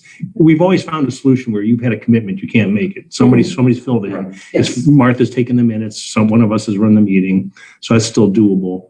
But it's really helpful to have you present so that we're not multitasking. It's very That's challenging. perfect. I didn't want, with the rules changing, I didn't want to just sit here and just keep on keeping on when the goalpost keeps changing. So I want to keep, I want to keep the conversation going as this evolves even more. We Thank appreciate it. you. You're fantastic. Thank you. Was I clear with how I now feel? You're welcome to stay on all 3 meetings. He just wants you to stay forever. I think so. Sign the dotted line. And because of that, I don't know if we need a motion. We've had this discussion and nothing's changing. Nothing's changing. Nothing's changing. We just need to She's just clarify for continuing future. with the. If she wants to be remote, do we care if she's remote doing what she's doing? I No. don't. No, I don't. Not at all, because she was doing that through the zoning meetings, Right. and that worked out. Yeah, That worked out very well. We just needed somebody here to set the room up, and That's always been doable too. Turn everything on. Okay. And if there comes a time where at a zoning meeting, you cannot be here to turn things on, I could certainly come in. I just need a quick tutorial on how to turn it on, but I've done this for 15 years. I've done AV for 15 years. I could figure this out quick. It is user. Every month is a new wrinkle. I'll just have you know. Oh, that's fine. I'm used to Every that. month there's some reason. I pulled that why it's iPad not off the turning wall and on. it's not even charged. Yeah, that's fine. And last month, I don't know, the last meeting, I don't know what happened. You were logging in again. I'm like, I've never seen that Like screen I said, before. I've seen it once before, don't know what causes it, but it's really user-friendly for the most part. And I'm sure you're computer literate, you'll get through it very quickly. Just wanted to have a conversation. Thank you for tolerating Thank my Thank you. side discussion there. That's fine. I'm glad you and Martha are working on it, but Yes. thank you. We'll move on. And how many people do we have? Just out of curiosity, how many people are remote right now? We had, not including the three of us that are on here, we had at 1.5 people. Remember? Okay. That sounds about where we're at right now, bottom right corner. What was the number, Jen? Hi. 5 remote. It fluctuates. Right now, it's about 6 because we have 3 of us here Three of us. are included, but not included. So it'd be 5 would be a better number right now. Okay, Very good. And that is all I have. thank you. Jen. Thank you. So I've got several items. Some of them are not on your agenda, and we'll go through them as efficiently as possible. The first item were the quotes for the Maple Hill Cemetery wall, the north wall that's collapsing. If you will find your quotations that are in the package, probably towards the very bottom, you're going to see DC Berger, and then I believe it's Collins, and then C&M. Okay. And if you look at the 3 quotations to replace that wall, it's not worth repairing. It's too much of it damaged. But the quotes are $75,350 from DC Berger. Collins is quoted $54,200, and Mark Privish at C&M Corporation is quoted $45,720. He also gave us a lower option if we want to use the stones that are there. That's what I was going to And ask. fill in with, there's a lot of bad stones that are going to become rubble. Sure. And fill in with quarried stones. In your package, you'll see this image from Mr. Privish. And the quarried stones will look like that. So considering, trustees, that. well, hang in there. Considering these are natural stones and we have natural stones up there, Right. a wall that's going to be holding together better will be the man-made stones because they have interlocking features. So the stone that goes on top is locking with the stone below and it just stacks up that way. If I can, I'll bring you up an image on a share that he showed me his resume, if you will. Let me get this on the screen for a share.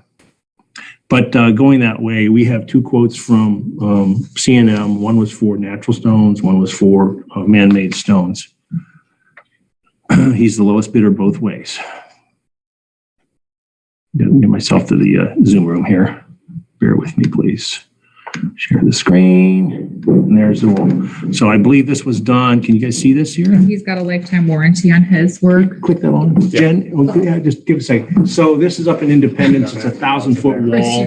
It took him 7 months to build off and on. It wasn't continuous work, but if you can imagine a 1,000-foot wall with similar stones to what are the artificial stones that we're talking about.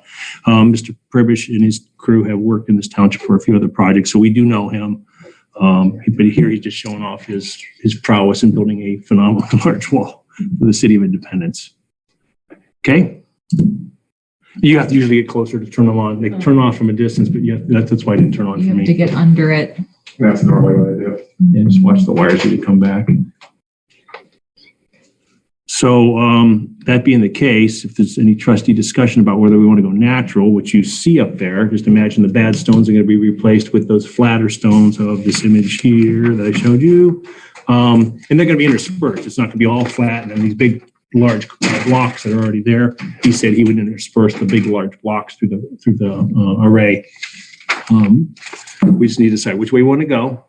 The stones that he's proposing are very much like the image I had up there. They're all the same size. They can be stained to any color. That'll take a stain really well. That's not included in this quote. You don't have to do it immediately. It can be stained at any time in the near future. And he also said you might want to consider a fence, like a split rail fence, to keep people from falling off a 7 or 8 foot high wall. Okay, something else we can consider another time while that's being constructed. That'll be a minimal cost compared to the actual reconstruction. Thoughts on natural versus artificial would probably be our first decision to consider. Sparky and Michael Hardy says also that the man-made stone will be a lot stronger with longevity and stability and interlocking capability. Really? See, that just seems, I guess I'm surprised by that. It's a tough decision. I've built a wall, so I understand, constructed one of these at one point in time and did it exactly as the drawing is here, backfilled with, like 57s, had the fabric that you sandwich in between, if we're talking about, we're just throwing a product, the unilock block, if you will, fabric in between the stones, and then you run it back into the grade to sandwich it back in there and in between the stones so that it's holding that from tipping over. But boy, longevity, I guess I'm surprised to hear that, because I would have thought that the natural stones would have a longer, look at, look right up the street, some of those. And I know some of that at the, when you're driving down Center Road, you can see all those stones, which are subjected to lots of abuse. Some of that is split concrete that's mixed in there, but some of it's natural stone as well. I don't know what the age of that is, Martha. Did all the bidders bid on natural stone? No. Okay, then you can't, then you have to rebid it. Because you don't have, if you're going to consider that option, then you're going to have the other. They were asked to bid on new stone and man-made stone, precast. That's a really good point, Martha. So you'd have to start the process over again with that option. I would agree with Martha. I would say for $5,850, $20, whatever. All the experience I've ever had with natural stone, the stone itself lasts for the most part. It's right. What happens behind that stone, it's the freeze thaw. Pushing Perfect example would be this wall right out here on our north property line, where that man-made stone is falling forward because it wasn't properly engineered behind it. Interlocking stones would have all moved together. Man-made stones will push out independently here and there. That's what makes the interlocking stones stronger, is they move as one big monolith as opposed to individual rocks that are wedged together. They're not mortared. The man-made stones are not mortared. They're stacked, pretty cleanly. We don't have somebody with a chisel out there custom fitting them. And the other thing is that the existing stones decay. So if you maintain any of those stones, eventually they're going to decay also. And then you can have a big mess with trying to fit natural stones in pockets of decay. The natural stones that would come off of that, we could use out here in front of our building to create the uniformity of the other natural stones, because we have man-made and artificial stones kind of mixing here. So it's going to be put into our storage yard and pulled out for whatever, even building up a deep cross culvert wwhere you got 15-foot drop, putting those big stones in there will stabilize that soil behind that big drop. Mike and I could talk about using it at the historical. There's absolutely there's all kinds of places we use it. So it's not going to go to waste. The big stones, the good stones, are going to be maintained, kept somewhere until we can put them into another project use somewhere else. What do you feel the timeline is on this, Jim, in terms of the contractors, materials? Well, I know we've got a lifetime warranty on installation. I didn't know if you were. No, I do not know a timeline. Okay. I don't think it's going to be outrageous. No, I didn't know if this was. This isn't holding something up if we waited until our next meeting. I don't think so. Okay. Because Martha, if we're only going to consider that man-made, then all three bids are valid, are the same. Right?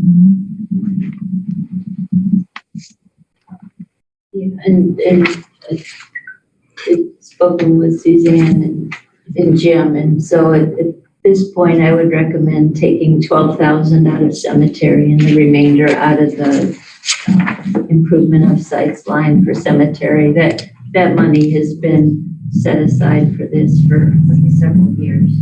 How much money is in that? How much? I put 45. Okay. I appropriated in excess of 45,000 in cemetery. And again, I've spoken to Jim and Suzanne about this. Cemetery is doing well this year, so I would like more money than originally planned to come out of that toward this project.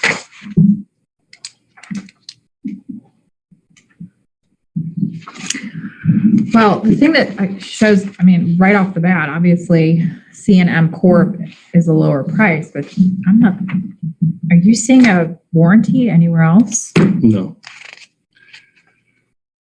This is stuff that he just throws in. Nobody asked him to provide a warranty. He did He's that. done a lot of work for us. And I'm very confident in his capabilities, you know. Yeah, he he's- maintains the park for us. He did this Right. outside of this east wall exterior, the stonework and the concrete and the regrading there. He's done other sites. He does maintain the river park. So we know the man. He's got the lowest bid. I'm in favor of doing the man-made, what's it called? Ready Rock stone. I would be in favor of using him just based on the pricing, his work within the township in the past and the warranty with the man-made stone. As long as we're saving the other stone for other. I endeavors. agree, and that was my concern, because it is, it's good. It's a good product to use. Let me make Elsewhere, a so. motion if you guys want to discuss it further after it's a resolution after it's moved. We can discuss it further.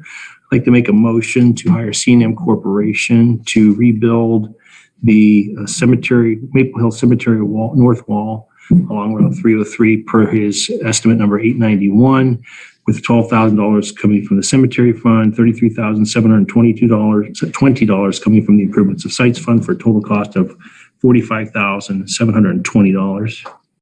And that's Second, a resolution, correct? Did I make it a resolution? he said a motion. I'd like to make a motion for resolution amended as such. Second, Seconded by Augustine. Now, if we can talk more if you want. No? I don't think we need to. Have a roll call, please. Kalina? Yes. Augustine? Yes. Burns? Yes. So moved. Thank you. Okay. Yeah, finally. Wow, we don't have to come back next time and do that all over again. This is what the product looks like. So Would be nice. it's a very attractive product. It needs Actually, it. no, it's going to be more like the wall he was standing in front of. The stones are all the same size. Okay. They can be stained to any color, varying colors, because that stone will take up stain, and the stain will hold for decades. Very good. Nice work. Hey, Melissa, can I see that appropriation sheet there? Yes, ma'am. Thank you. I just want to make sure I don't have to ask you guys to reallocate something. Want me to hold up a second? No, go ahead. All right, quick announcements. Rocky River Watershed Council volunteers will be sampling river water for bacteria testing near the East Rocky River branch where it crosses Route 303. I think they're doing that tomorrow. Mhm. Another announcement, this is for all the public. Please spread the word to your neighbors. The Medina County Auditor's Office is canvassing our community to update property descriptions, Forest Drive. Nope, that's a different thing. That's it, just to update. You should, ask for identification. They're going door to door in the coming months, so it's going to take several months to do this, and they'll be updating the property records. So if you should find them at your doorstep, welcome them and ask for identification to secure that you know who they are. And that's that announcement. This time, I'd like to make these resolutions that we talked about for the Forest Drive project. So as you know, we're putting a cul-de-sac at the end of Forest Drive. Some activities occurred where we need to make some resolutions to move forward with that. First one I'd like to make is a resolution accepting the funds from the OPWC project TH210 Forest Drive cul-de-sac improvements. The OPWC fund contribution towards the project will not exceed $89,610. Second. Seconded. Any further discussion? Oh, this is so great. Any questions? These are formalities to move forward with the project. We've talked about these for many meetings now. Yes, Trustee Schulte is smiling. Yes, he is. How about this? Yes, And that Maple Hill He wall. initiated it and it will get done. The motion's been seconded. Roll call, please. Kalina? Yes. Augustine? Yes. Burns? Yes. Next, I make a motion for resolution contracting with Vassar Brothers for the 2021 Forest Drive cul-de-sac improvement project, OPWC number DIV10, in the amount of $92,177.00, of which 74% will be paid for through an OPWC grant mentioned above, and remainder through the general fund. This approval is pending a prosecutor's office review of the submitted bid materials.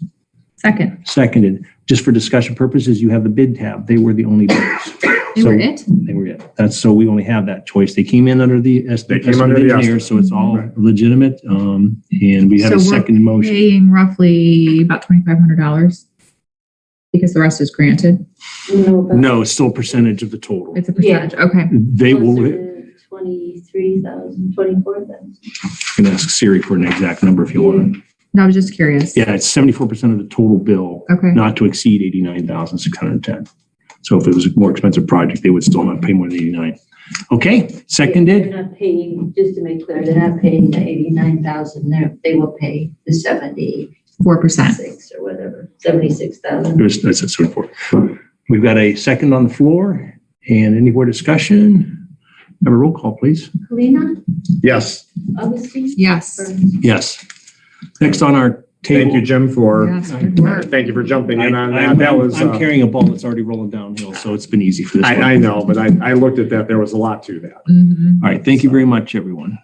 So maybe in a month or two's time, I think we have until the end of August to get this project done. So we'll have a cul-de-sac before the end of August, or we have to ask for an extension from the OPWC folks. Okay, regarding the Juneteenth holiday. So our federal government has created a new holiday, a federal holiday, and called Juneteenth. It's to recognize the formal ending of slavery in our country in Texas in 1865. And in that recognition, the state of Ohio has adopted that holiday. We're here to discuss whether or not we want to extend that holiday to our employees, giving them a day off, current 2021, maybe a day in the future, and or 22 going forward. I did reach out to another township to ask how they handled that, and they addressed it as a floating holiday for this year since it was already past the date.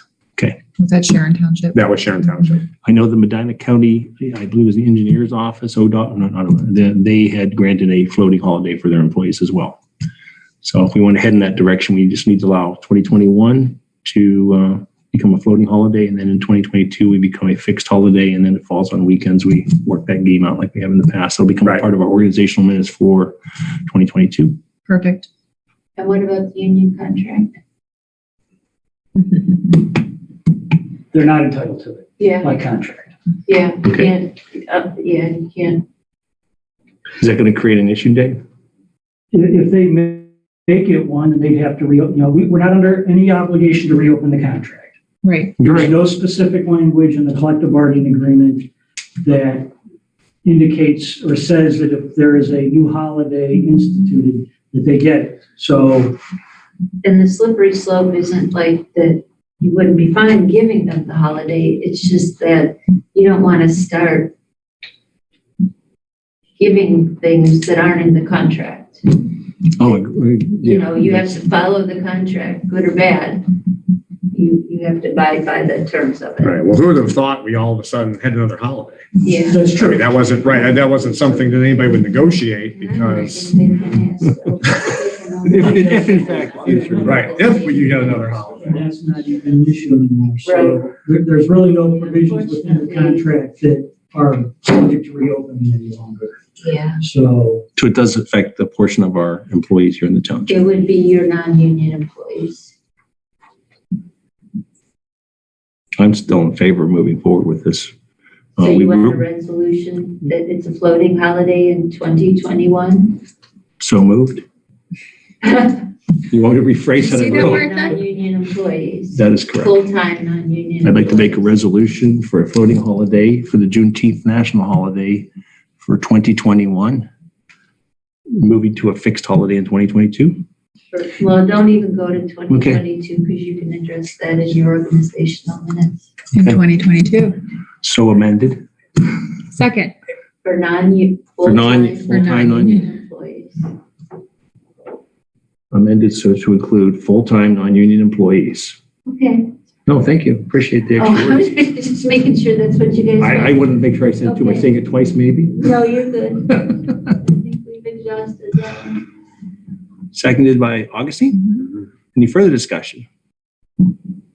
Kind of a roll call when you're ready, Martha. Kalina? Yes. Augustine? Yes. Burns? Yes. Contract's up in about 2 years. by this time next year, we will be back in the. Okay.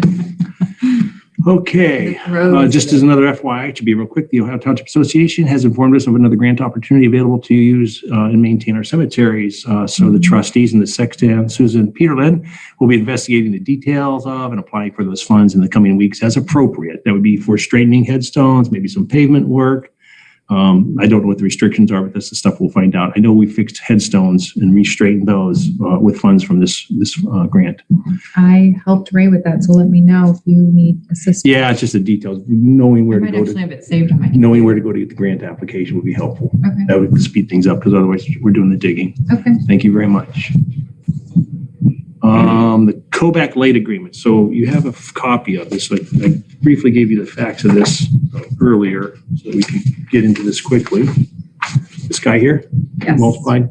So as you will recall, we had an agreement provided to us by the Ohio Department of Natural Resources for the LED lighting at Kovac Field.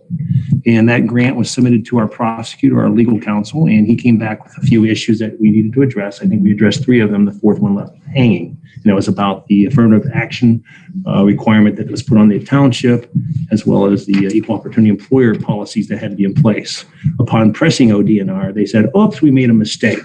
So what you're seeing here is a revision to that paragraph 22 about the affirmative action and the equal opportunity employment wording.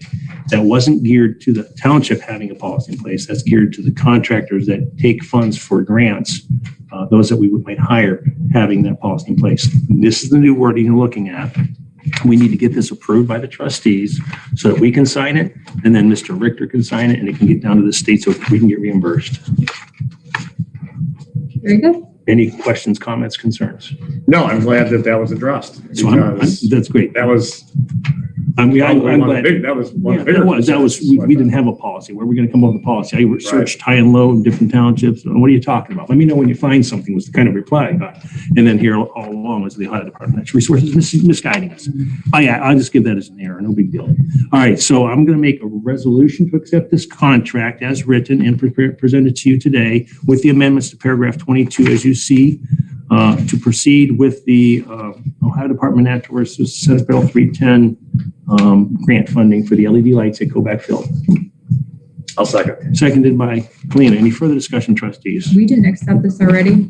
We don't have. Not the amended. Okay. That's where Mr. Richter was coming back to me. So Okay. you need to, Should I We amend the Should I other amend it? resolution? no, you need to remove it. You need to, Oh, I can make a motion to remove the initial contract? well, That's my question. Are we That's amending it a or? legitimate question. you know what, why don't you just amend the original? I don't know what kind of, I don't know what kind of language Brian's looking for here. I'm hoping that we can just remove or rescind the initial agreement Why that we don't we do made that? and leave this one Do standing you as have the is. date in May? I don't, and I'd have to go look for it.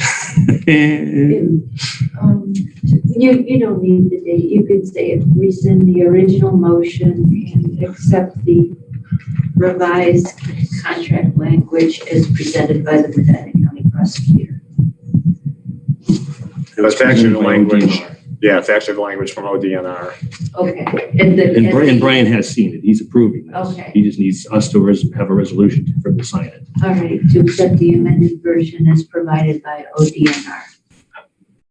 Shall I say that or shall I say so What moved? she said. So moved. So moved. Seconded? Second. Seconded by Kalina. Any further discussion? Thank you, Ms. Catherwood. Then I hope this is what Brian's looking for. I- Kalina, I think it is. Yes. Augustine, Yes. Burns. Yes.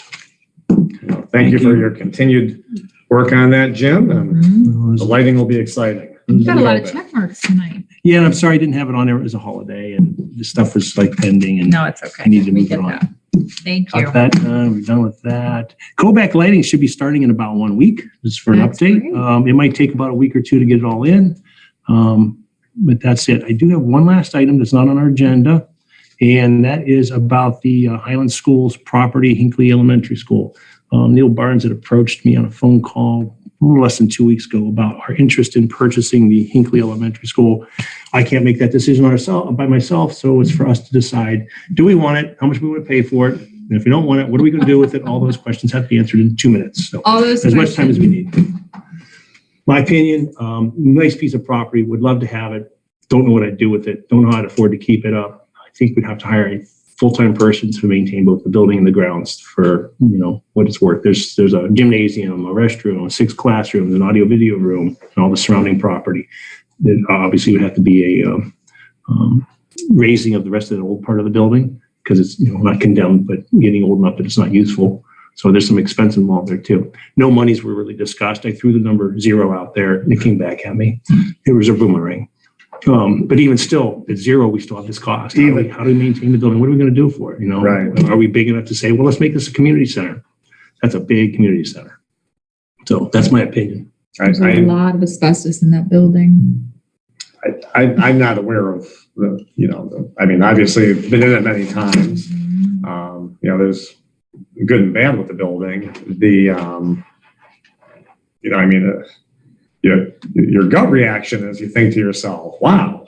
That was my gut reaction. Right. And then you start to think about, okay, well, that could be the gift that keeps giving to the township, not in the way that we necessarily want it to keep giving to us, because there's a lot of building, there's a lot of roof, there's a lot to heat, there's a lot to cool.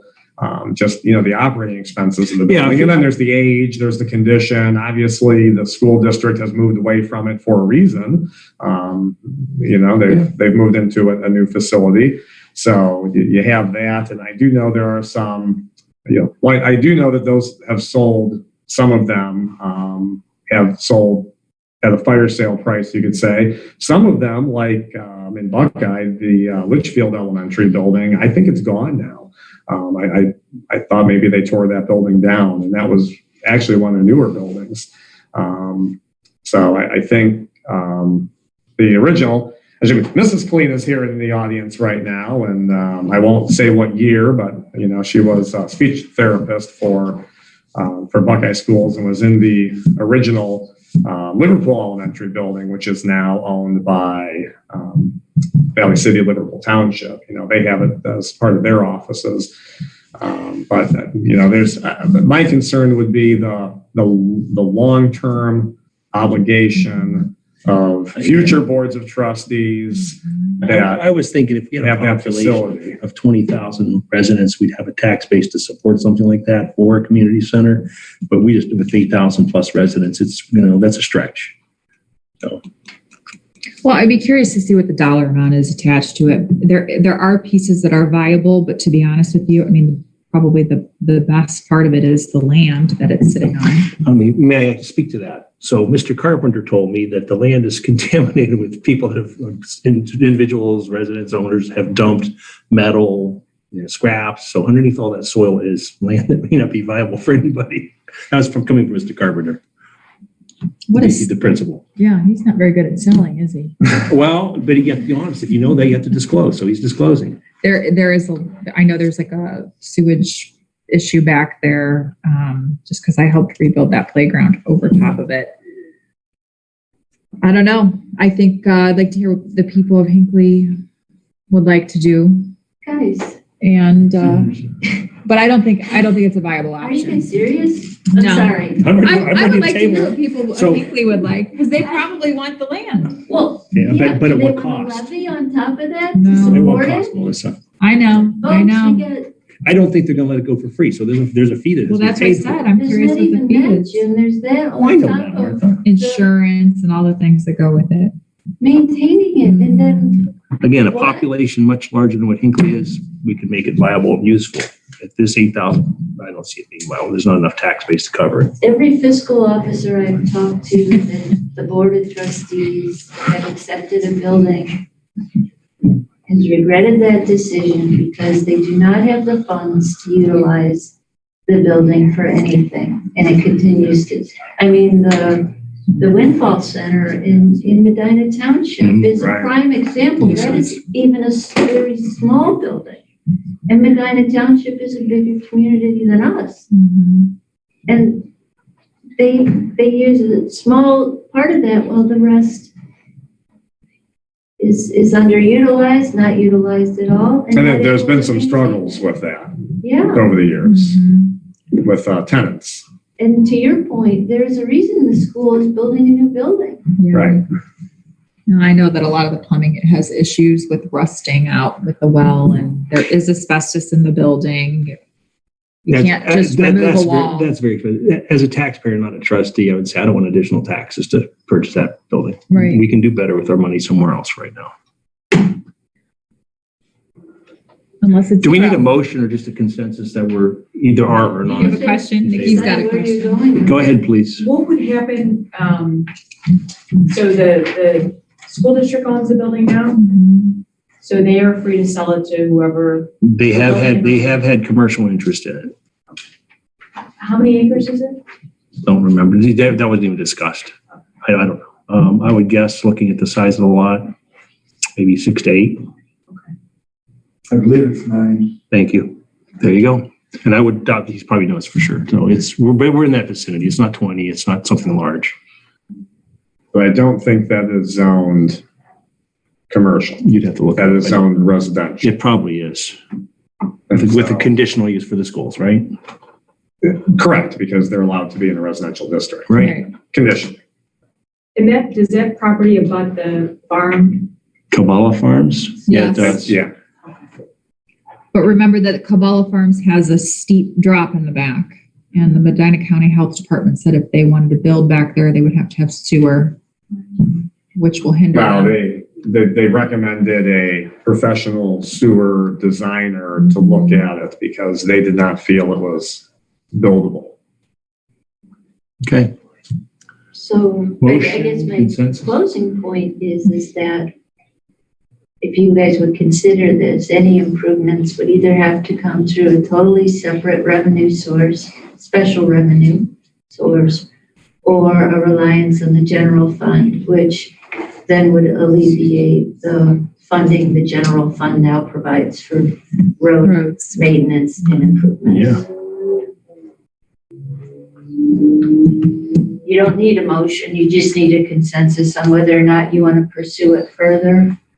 Does consensus have to be unanimous to your knowledge or just majority? You guys just have to figure it out. between I'm not yourselves. interested in taking this property. I'll be very blunt. I'm not even for $0 because what do we do with it? Would it be possible just to demolish the school? To do what? To pay to demolish the school and then the township just keeps the land? Yeah, I couldn't imagine the cost of. Demolishing. Dem- They'd probably rather take $50,000 from a private buyer, which would be a song, than have to pay for that demolishing. But you'd be surprised what some of those buildings have sold for. I mean, But my point is they'd rather have take money than be given money. well, They didn't want to sell for $0, so why are they going to pay for it too? right. I got a question. Yes. So, this is my California background coming out. Because I know back there, if we had an empty school, it would be vandalized and broken into probably an hour after it was not occupied. What kind of problems is that going to create having a building that size? None for me, sir. It's going to cause problems for the chief. It's going to cause problems for the fire department. It's going to cause. Sure. How long is it going to stay empty? Do you think? I know that's not up to you, but I mean, it could take a year or 2 years to sell that. That's a It problem. does It's get just going to sold. sit there. They typically have an auction. I mean, historically, what other school districts have done is they've held an auction and they've auctioned the property off to the highest bidder. I think that's probably the only way they can dispose of it, perhaps, unless they were giving it to the township, then they might be able to do that. But they'll hold an auction and, decide if they're going to accept that, their highest and best bid, and then dispose of the property. But that's just me watching what's happened in some other communities that have disposed of these schools. Here in Medina County, we happen to be, to the best of my knowledge, the only county, I think, in the state that has a sales tax, specifically goes for tangible items for school districts. So, we've subsequently built a number of new facilities, over the past decade. And so there's been other school districts and townships that have been in the same exact situation that we're in right now that have been asked the same question. Some, as I mentioned, have accepted and a number have not.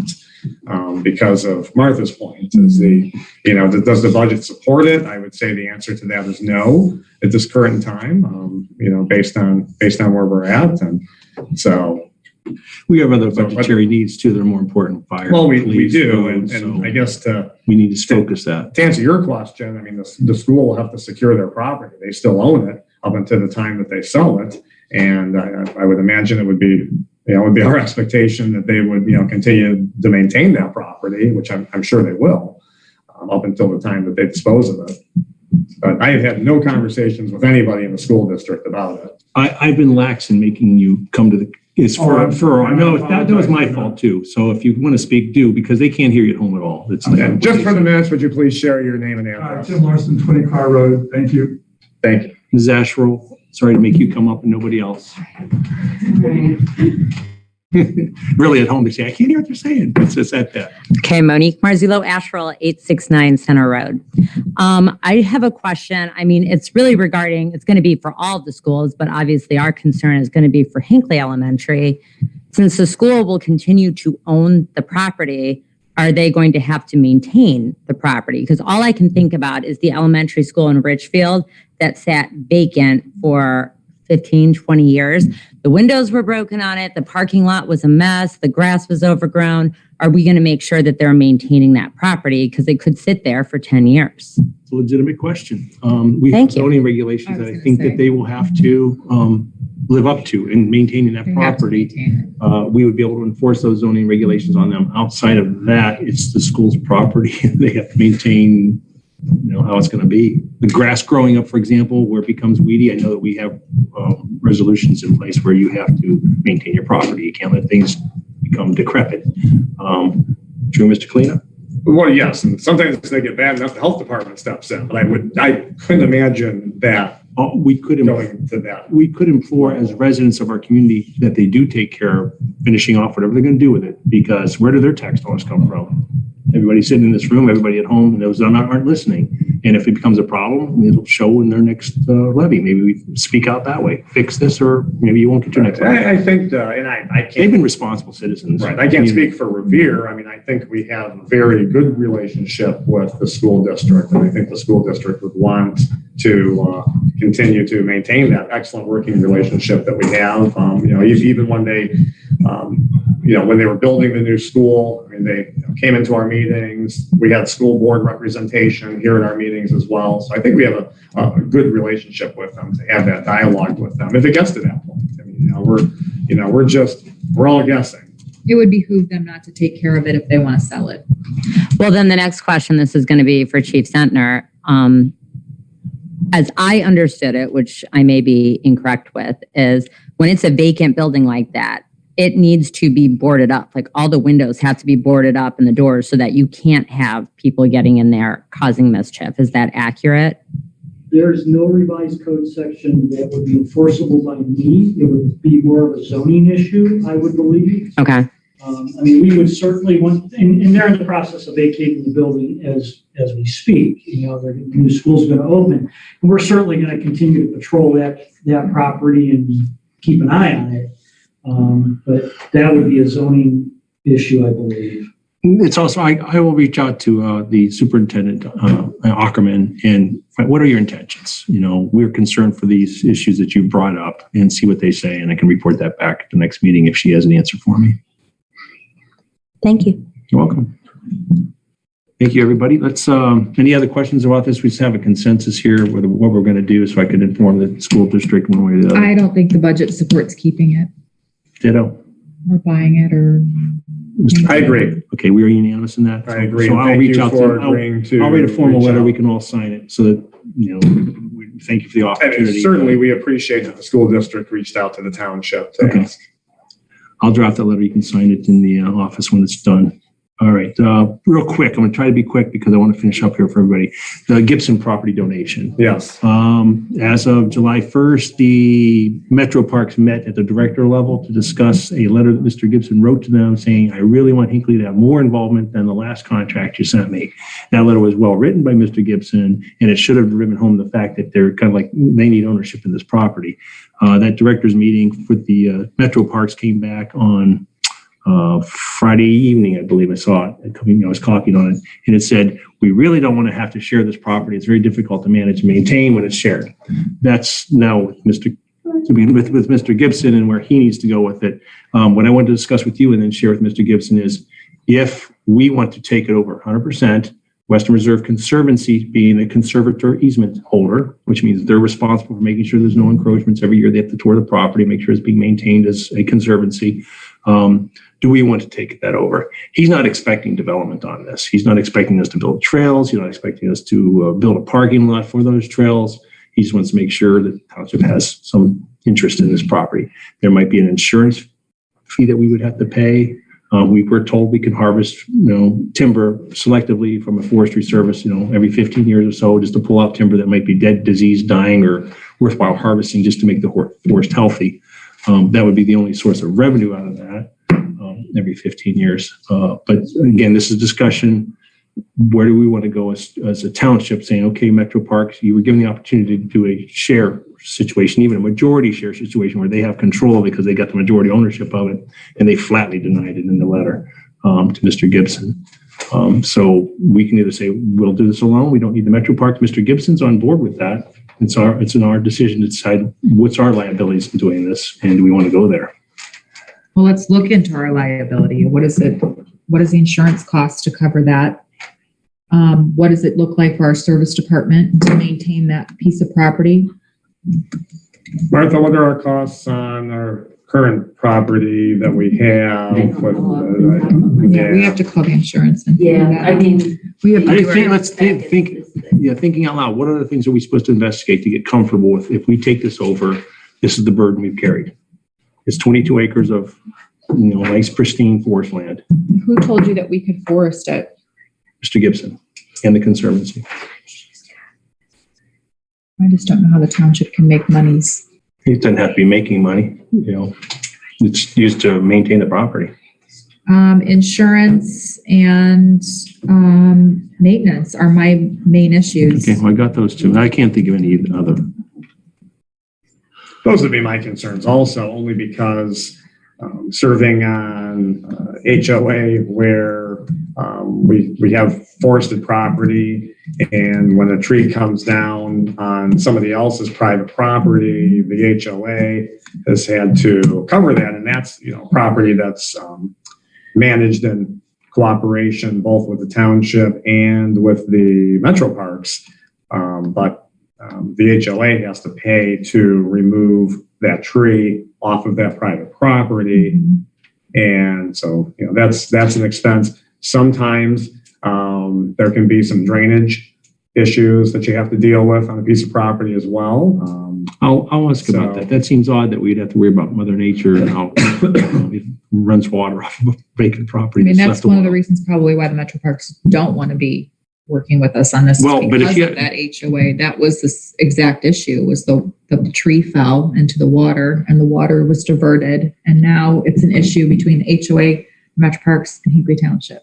Well, and Hinckley Township and the Metro Parks have to work to either approve or deny what the HOA does. Yeah, what I was thinking of something more in line where they have a controlling interest in this, where they decide what's going to happen to it and it's done. They're spending the money to remove that tree. There's no, it's like a majority share ownership in a corporation. The majority share owner makes the decisions for the corporation, and guess what? You're along for the ride if you're a minority owner. Right.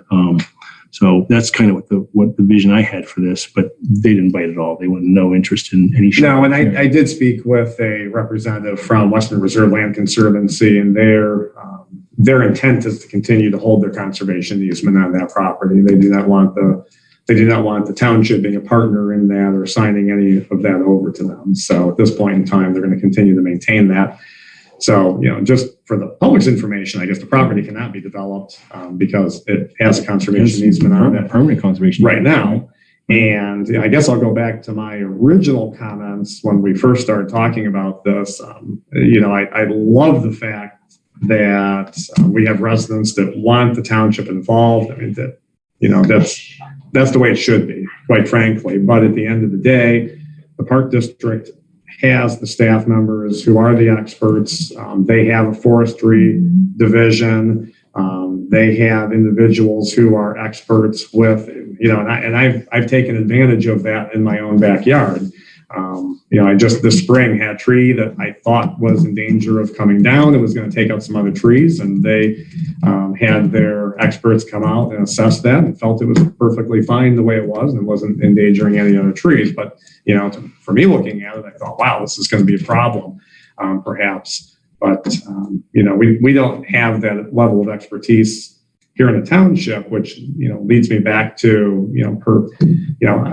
it's great that we have residents that want us to participate in that, but, the park district obviously is not interested in that. We do have some shared partnerships with them right now, and perhaps that's the reason that they would like to just go this alone. They know that the conservation easement's on there. And, at this point, I've exhausted any other ideas that I had, and I've spoken to as many people as I can about coming up with different ideas, including talking to Stephanie Kuchka at the Park District, Right. Speaking with Western Reserve about coming up with another idea to where perhaps we could be partners in the conservancy on the property as far as an easement holder. They were not interested in that. So, I don't know what other options there are other than, as you mentioned, the township taking the property over. That is property that can't be developed anyhow. So it's not like we're necessarily taking the property out of the development pool, I'm all for that. Somebody wants to give us property, take it out of the development pool so that it can't be developed. Please call us. But that's not the situation with this property. With this property, we are looking at perhaps longer term maintenance. So I guess that's my concern. And that was my concern from the beginning. Western Reserve Conservancy might be able to shed some light on what we would expect for maybe additional liabilities. No, just call Jim Tupero. Well, that'd be for insurance, but they actually have real life experience. That's what I was thinking. Like, okay, we've been down the road with this township here, or this municipality here, and these were the liabilities that they weren't anticipating. So I'll reach out to Mr. Zucchero on that, as well as Western Reserve. Well, we have Riverboard's nature. We have Right, our own right. We have our experience. Okay. And I do find it interesting, and I don't know what the history of it is and why they're doing it, but it's just an interesting point that Rising Valley Park has now been turned over to the Cleveland Metro Parks by Richfield Township trustees, and that was originally going back to I don't know, Martha, you're going to remember this better than me just reading about it. That goes back, but that was right, but that was also Hinckley Township was involved with part of that back in the day as well, before Cleveland Metro Parks. And again, it's citing the concerns you guys have been discussing. It's the budget. It's what you need to do, what you do well, and you need the other people the allowance to do what they do well. So it's Well said. pretty simple. It would be. We're trying to also honor Mr. Gibson's wishes, and that's where this gets a little more complicated. His wishes are for Hinckley Township to have more than a name on a plaque at the property. That's Well, what again, and those are, that's what's actually, yeah. but we're not in the business of nice. We're in the business of watching taxpayers' dollars and doing things wisely. I'll have information for the next meeting regarding what we discussed. I'm going to inform Mr. Gibson. I think he's going back to his legal in West Creek to share with them that letter from the Metro Parks and see what his forward program. He has no other ideas himself, so we're really tapped with what do we do here to appease what he wants for his property and this donation. Where are we at with his original request about his tax deduction? That's what I'm worried about. That's what he needs his accountant for. That's why he needs to speak with. Because to Chris's point, when he originally raised the Metro Parks question, the Metro Parks is an entity that would be able to provide him that. Right. I don't know that. Going back to the original. Not being an accountant, but doing some research with the IRS, township can take over any property, and the owner of that property that donates to township can take a full tax deduction, provided the township has a use for that property. Then define what that use is. For us, the use could be, water absorption and, nature. So that's why his accountant has to be involved here. I said, you need to get this cleared up with your accountant because it's not something we can advise you on. Well, If the township takes it. But I think that is maybe that's a large part of this conversation. Maybe talk to Brian Richter about what our legal process is for that. Not yet, because we're not there yet. I mean, but it would be good to know, instead of us turning our wheels and having the same conversation, we just say, okay, these are the facts, and we can move forward with the decision. Mr. Richter will not give Mr. Gibson legal advice. No, you need to ask where specifically it says in the Ohio Revised Code that we can give him a tax credit for a donation. This is an IRS thing. No. The Russ gives them the tax credit, not Hinckley Township. Well, then find out through Brian Richter about that. There would have to be a value assigned to the land. He needs to have it appraised. He knows that. So that gets done shortly, like 2 months before it gets transferred. So he knows. I don't see any harm in Melissa's point of just asking Brian Richter where, that we're on good footing. For tax incentive for him. Yeah, as a tax incentive. I don't know if that has to do with his ultimate decision, but I think it's important to provide him that solid information. That was a part of the conversation, I think, back in March. Yeah, and I believe we've addressed this, and Mr. Richter's reply was, it's not my position to give Mr. Gibson tax advice. And that's why he's back to his accountant. And he's right. Mr. Richter's right. He's not going to provide Mr. Gibson tax advice. I guess I I find could it probably find the email, interesting. that conversation, because it was an email conversation with Mr. I Richter. spoke with Brian also on that question. My broader question, though, is the township able to provide that to anyone because they're not a 501c3? That's my question, I guess.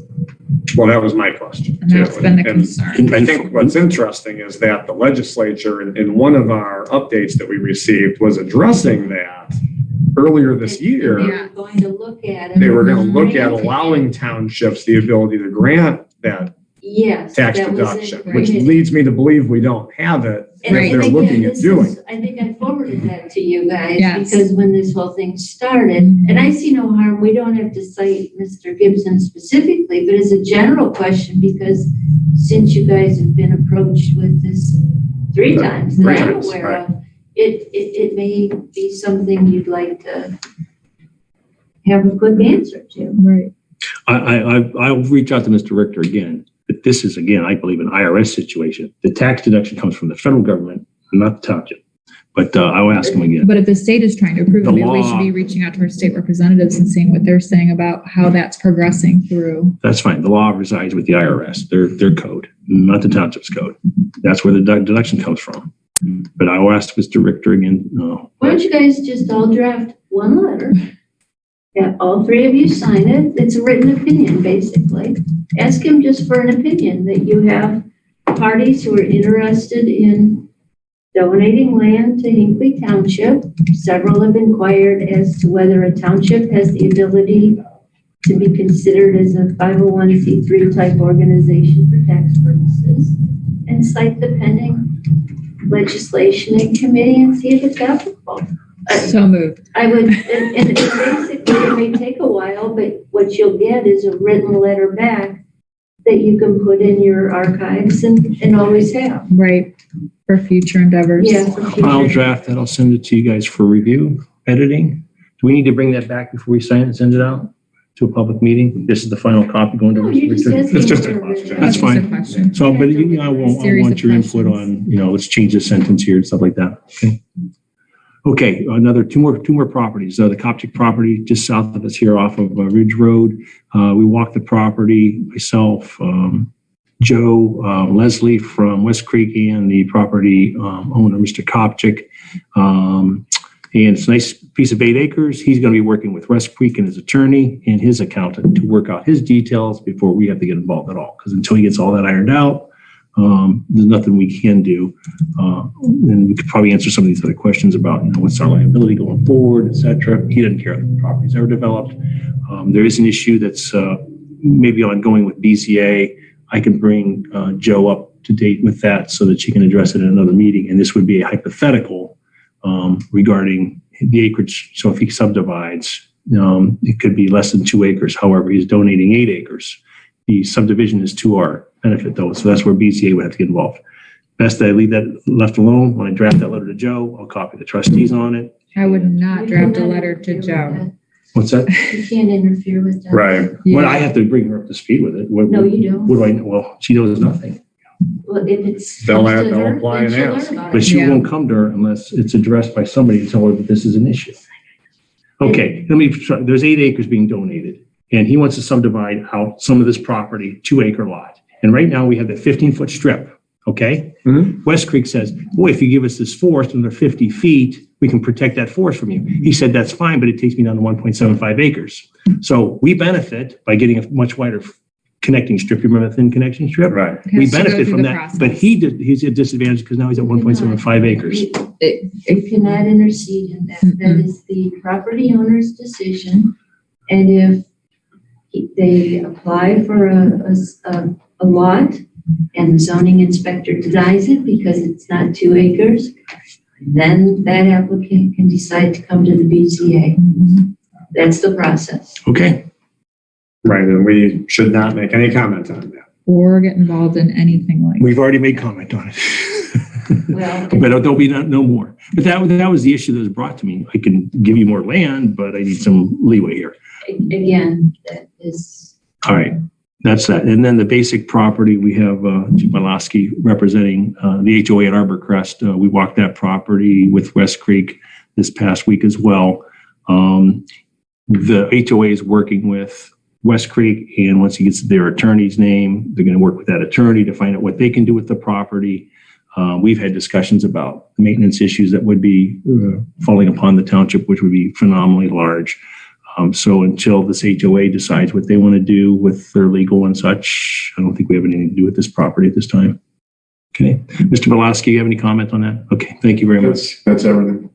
Super. No, thank you for joining It's a us. beautiful property. Yeah, what a piece of property. Yeah, thank you. It's beautiful. Beautiful. Thank you for working on that with them as well. And thanks for tolerating my added items to our agenda, but I'm done now. Thank you. Martha, it's all yours.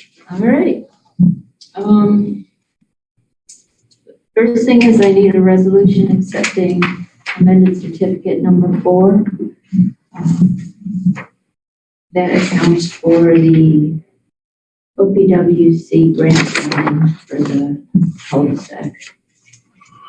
So moved, or should I read that? Please read that. Okay, I'd like to make a resolution accepting the amended certificate, official certificate of estimated resources number 4 dated June 18, 2021 in the amount of $9,029,415.41. Second. Any further discussion?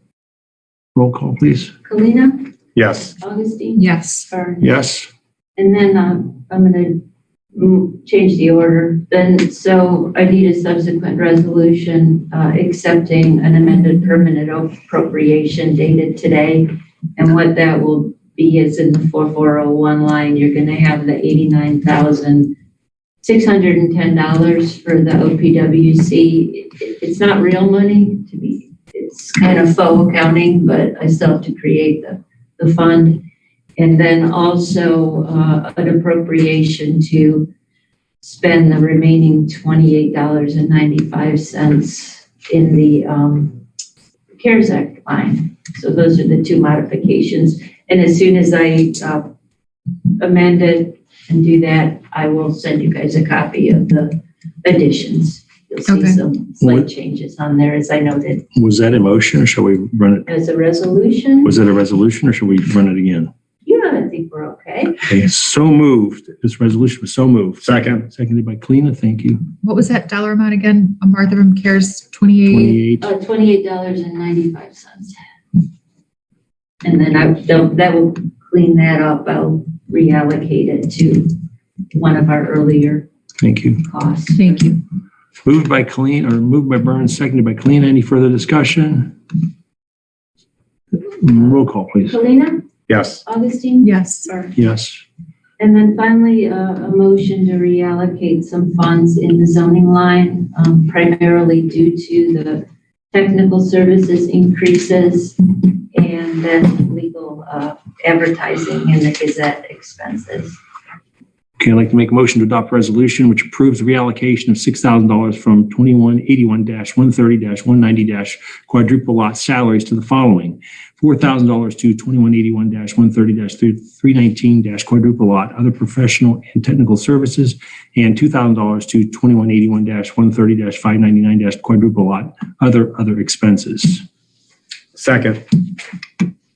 Any more discussion? Roll call, please. Kalina? Yes. Augustine? Yes. Burns? Yes. And then finally, the fund status totals $5,827,380.07, of which $1,063,608.78 is in pooled investments, and